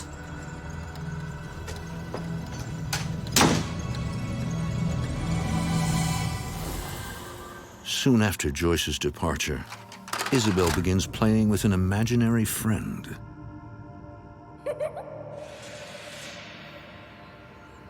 At first, her parents aren't concerned. I tried to brush it off as kids in their imaginations. I really didn't worry too much about it. Until Isabel's playmate appears in one of her drawings. When we asked her about the picture, well, who's this right here? There's Isabel, there's Mommy, there's Daddy, and there's my friend. Taylor and Stephen quickly realize that to Isabel, the little girl is very real. Okay, then the wheels start turning. Who is she talking to? I was getting nervous. I was getting anxious. Kind of threw me off. First thing that went through my head was, it seems like something out of a scary movie.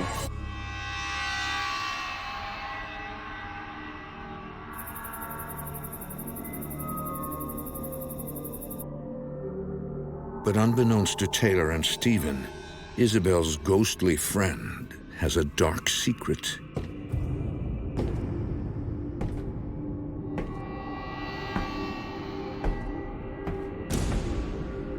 second spirit lurks in the house, and he is terrifying.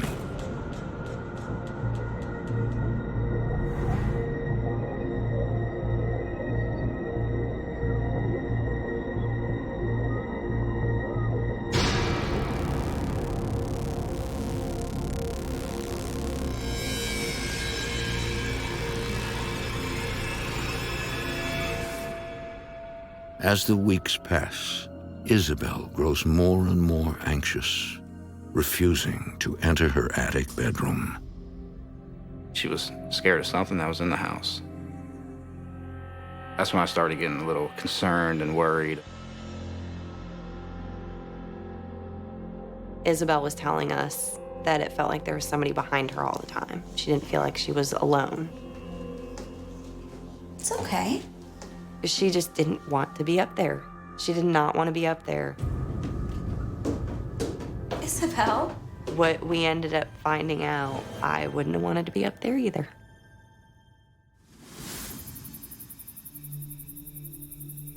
One weekend, Stephen goes out of town. I was going out on a hunting trip, me and my father. I never liked leaving Taylor and Isabel by themselves. This time I was a little bit more worried with the stuff that was going on in the house.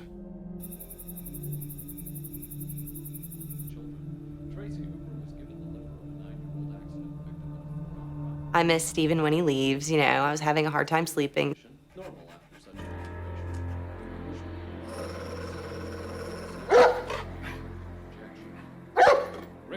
Luna was right next to me. All of a sudden, she started barking. What is it, Luna? She was locked on something.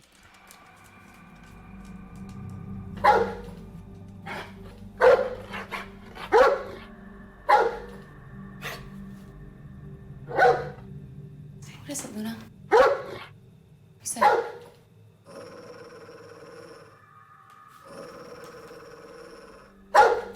My initial reaction, I need to protect my child. There's somebody there.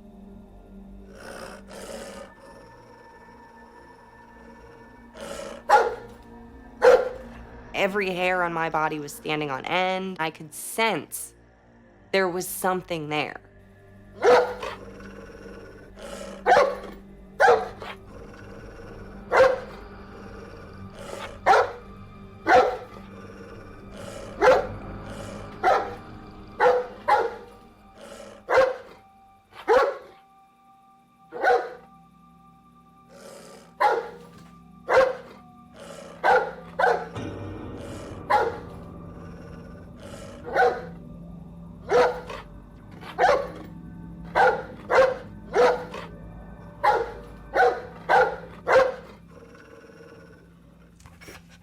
Luna suddenly grows quiet. When Luna kind of backed off, I was like, all right, whatever that was is gone.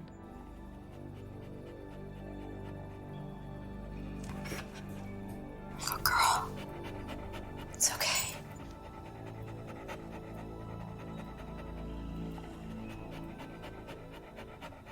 It's okay, Luna. Oh, girl.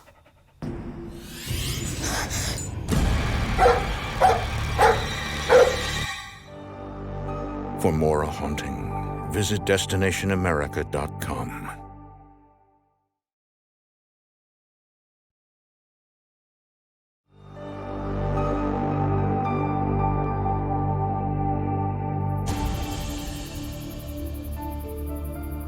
For the past few weeks, 5-year-old Isabel Do you want to play with this? has been passing the time with an imaginary playmate. I didn't feel like it was something to worry about. But is it just a pretend friend? Or could it be a ghost?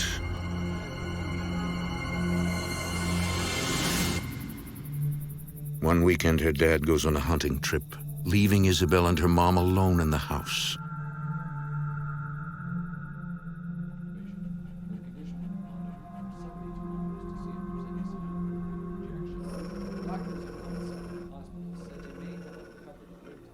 What is it, Luna?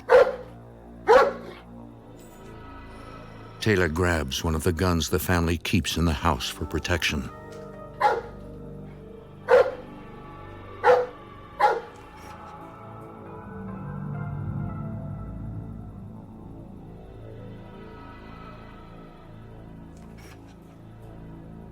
Good girl. It's okay.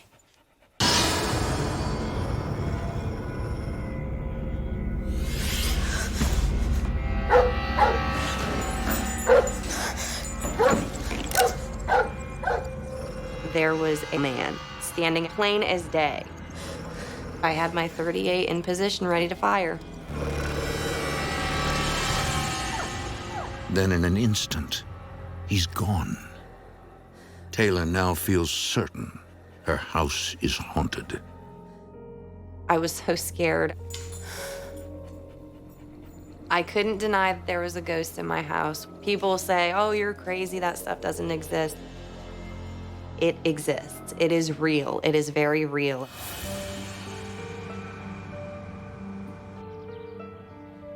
When Stephen comes home, Taylor tells him about her terrifying encounter. All the doors were locked.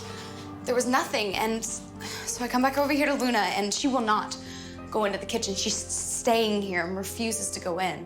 You could just see it all over her face that something happened to her. She said that she's seen somebody at the door that was there, but wasn't there. She was pretty shook up about it. And when I turn around, there's just a guy standing there. There's nothing that I could do. Nothing. If this is a ghost, I have no control. When am I gonna see something next? When am I gonna feel something next?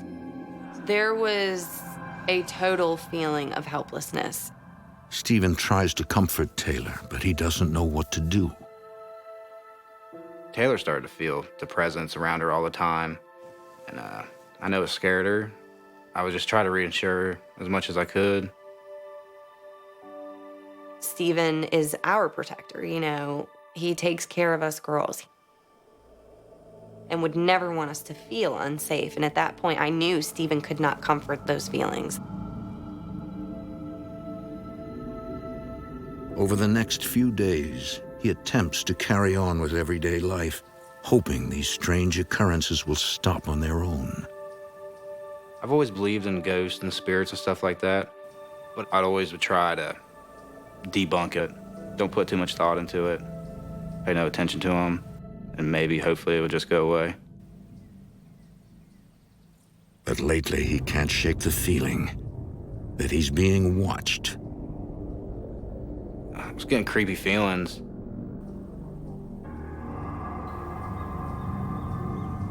And I happened to glance up.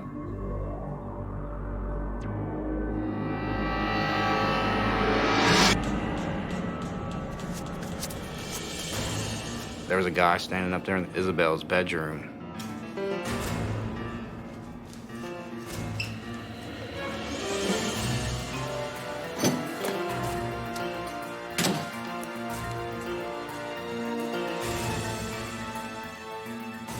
Got in the house, there's nobody there.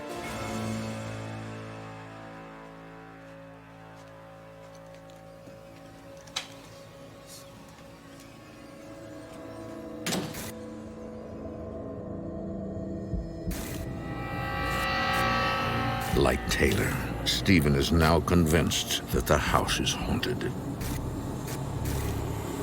I kind of knew right away that it wasn't a human. Yeah, I mean, what's a guy to do? A ghost or a spirit? I mean, we can't throw a punch at him and make him back off or anything like that. I kind of felt helpless. I didn't know what to do. Stephen and I had a long talk, and we need to get somebody in here. And we need to do it fast before this escalates even more. Desperate for help, Stephen and Taylor contact husband and wife paranormal investigators Patty and Lee Allen of Paravisions. Taylor, she mentioned that her mother, Joyce, was doing some black magic here. Black magic often employs spells or curses meant to inflict harm. Black magic is not something to be toyed with. I thought it was a potential trigger. Patty uses an EMF meter to look for fluctuations in electromagnetic energy. Lee has the psychic ability to sense paranormal activity. I actually not just see, but I can actually feel what they're feeling, the spirit. Standing there, I felt overwhelmed. Suddenly, Lee has a vision. You know how when your hands fall asleep, that sensation? My whole body felt that way. As soon as I get that sensation, it's on. All right, fellas, where we at? I think it's on you now. Yeah. Any up, gentlemen? In the vision, 3 men are gambling at a table in the house when one of them grows increasingly frustrated. Full house. You'll rig it right. He was sitting with these 2 guys. Something came upon him that he didn't like the way the guy was dealing the cards. Money's all in. You think you can get away with cheating, mate? Hey, don't blame me now. Hey, it's just not your lucky day. Oh, come on, man. What's going on? Come on. He went a little ballistic. Can you believe this guy? We just basically started here. I think something funny is going on. This is just a trip out of time here. Hey, what the hell? Oh my God. No, Not my lucky night, right? No. Hey, what the hell? No. And he wasn't gonna take it anymore. And he shot them.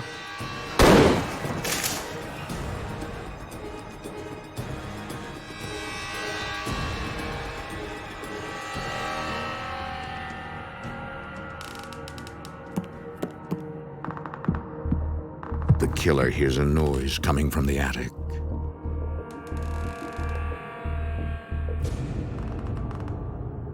All of a sudden, he went upstairs.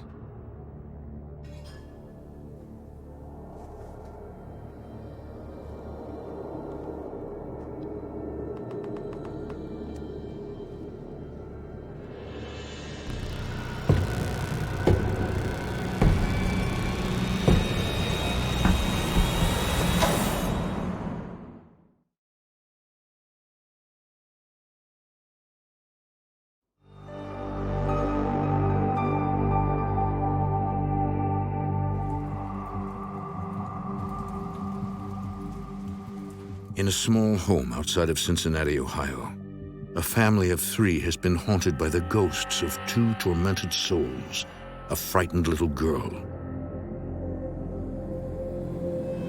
and a sinister man. You'd come in the house and it'd be like a creepy vibe. My biggest concern at that point was the safety of my girls.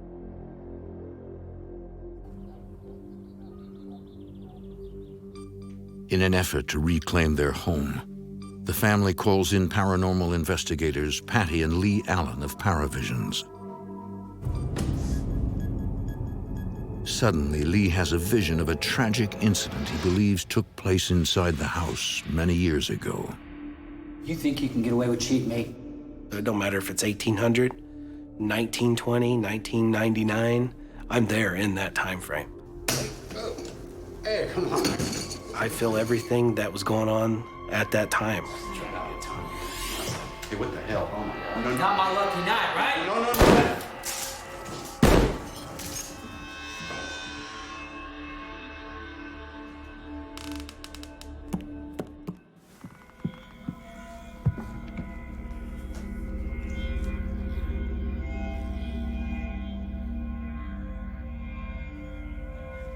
The first thing I thought of was I gotta follow this guy.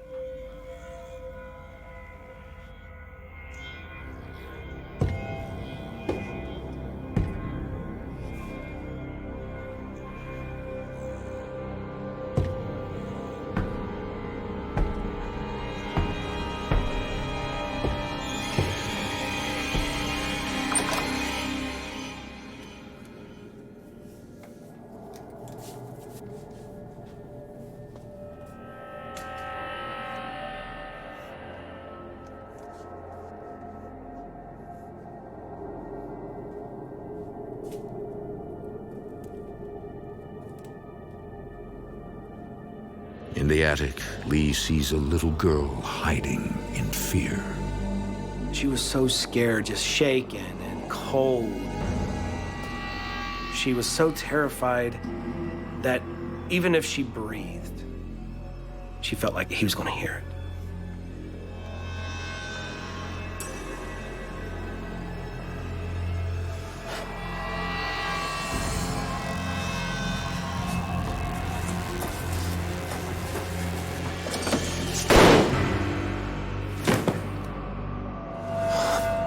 Lee snaps out of his trance and into present-day reality. She's dead. What did you see? He killed them all. He said, there's bodies in here. He said, I can just smell the blood. 2 men and a little girl. The little girl. She's here. She's upstairs. Lee believes they are dealing with what's called a residual haunting, in which a traumatic event is replayed over and over. Residual hauntings that's affecting this home is something that happened at its time, and it constantly repeats itself. It's a stamp of memory, and she was still trapped in that time frame. Come help me. We're gonna cross this little girl over. When a spirit has not crossed over, my belief is that they needed their story to be told. It's okay. What's your name? Tiffany? Well, that's a pretty name. Although Patty cannot see Tiffany, she can feel her. Sitting there, the entire left hand in front of my body was freezing cold. You've passed on, Tiffany. That means you don't have to stay here. You can go to a place where nothing will ever hurt you again. I can help. All you gotta do is look to the light. A crossover you can do just by prayers. You can lead them to the light. If they see it, they can go. You just got to talk to them, convince them, and let them know that it's okay. Dear God, take this spirit, your child. Help her to cross over. Take away her pain and suffering. Save her as only you can do. Amen.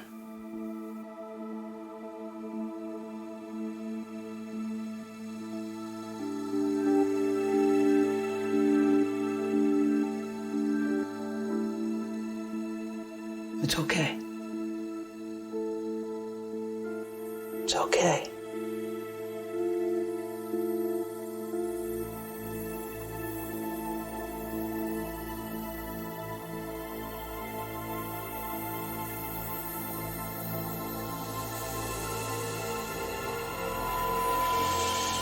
It felt as if the energy in the room had changed. And I couldn't feel a pressure on my hand anymore. The coldness left, and it was that warm sensation from my head all the way down to my toes. I felt with everything I had that she was safe, that she was gone, and that she was in a better place. It brought tears to my eyes because we shared this moment with this little girl, and our Creator was right there, and He brought us all together. And she went to her resting place. Suddenly, Lee is struck by another vision.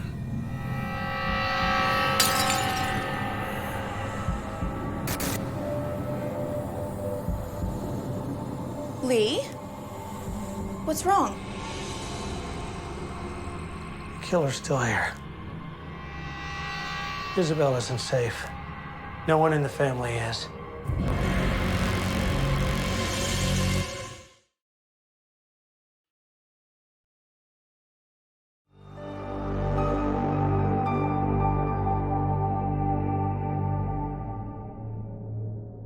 For more than 6 months, Taylor, Stephen, and their daughter Isabel have been haunted by 2 spirits. Living through something like this, it's terrifying. Paranormal investigators finally released the soul of one of the ghosts, a victim of murder.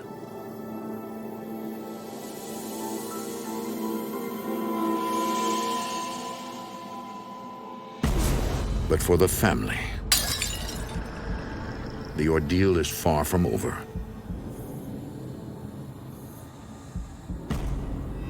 The other entity, the girl's killer, is still there.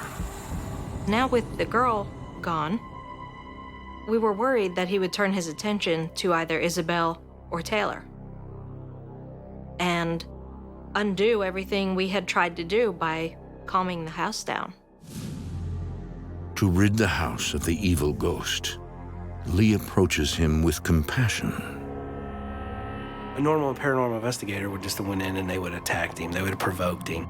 But then I got to think of him not as just a creepy crook that killed these people, but he's got a heart just like us.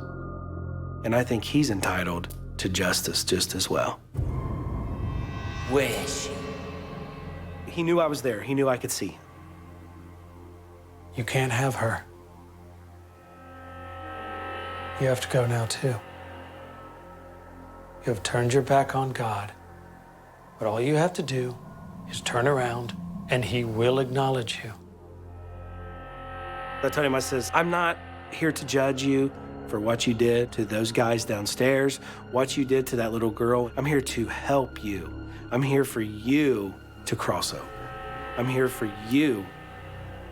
I'm gonna pray for you.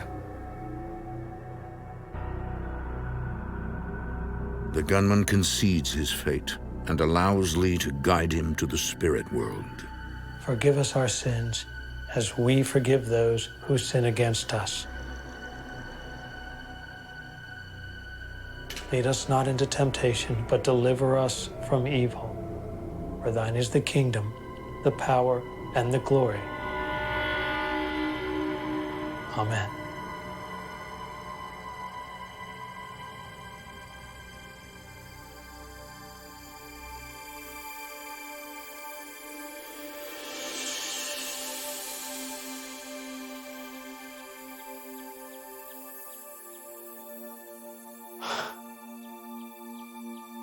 It's over. The atmosphere in the room definitely lifted. It's as if we could all finally breathe again. When I feel it in my heart, I know the spirit is gone.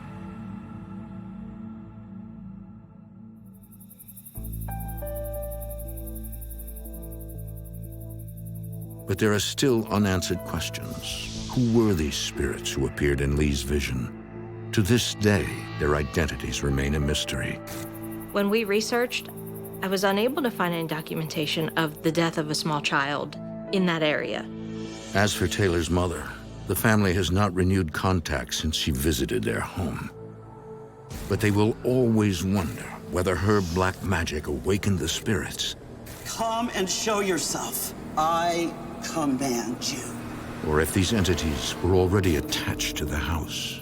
I believe that this case was sort of a perfect storm, with the history of our client's mother delving into some black magic, along with the residual of the building itself. I know it had something to do with her. It definitely got very active after she left. Whatever the answers, Stephen, Taylor, and Isabel will be forever grateful to Lee and Patty. I love Paravisions because they were worried about my family, and they just wanted to help us out. We are extremely grateful. They listen to us, they care, and I'll forever be thankful because they calmed our house down. In June 2014, Stephen McDade and Taylor Jones wed in a small ceremony. Their daughter Isabel serves as their flower girl. I'm very happy that I finally made Taylor an honest woman and we got married under the eyes of God. Today, the McDade family is living peacefully in the same home they moved into nearly a year ago. The helplessness has lifted, the fear is gone, and I love having our happy home back. It feels like a home again now, like when we first moved in, before all the activity started. It feels like our house now. Our daughter loves being in her room now. She has no issue going anywhere in the house anymore. She's not afraid. There's no problems, none whatsoever.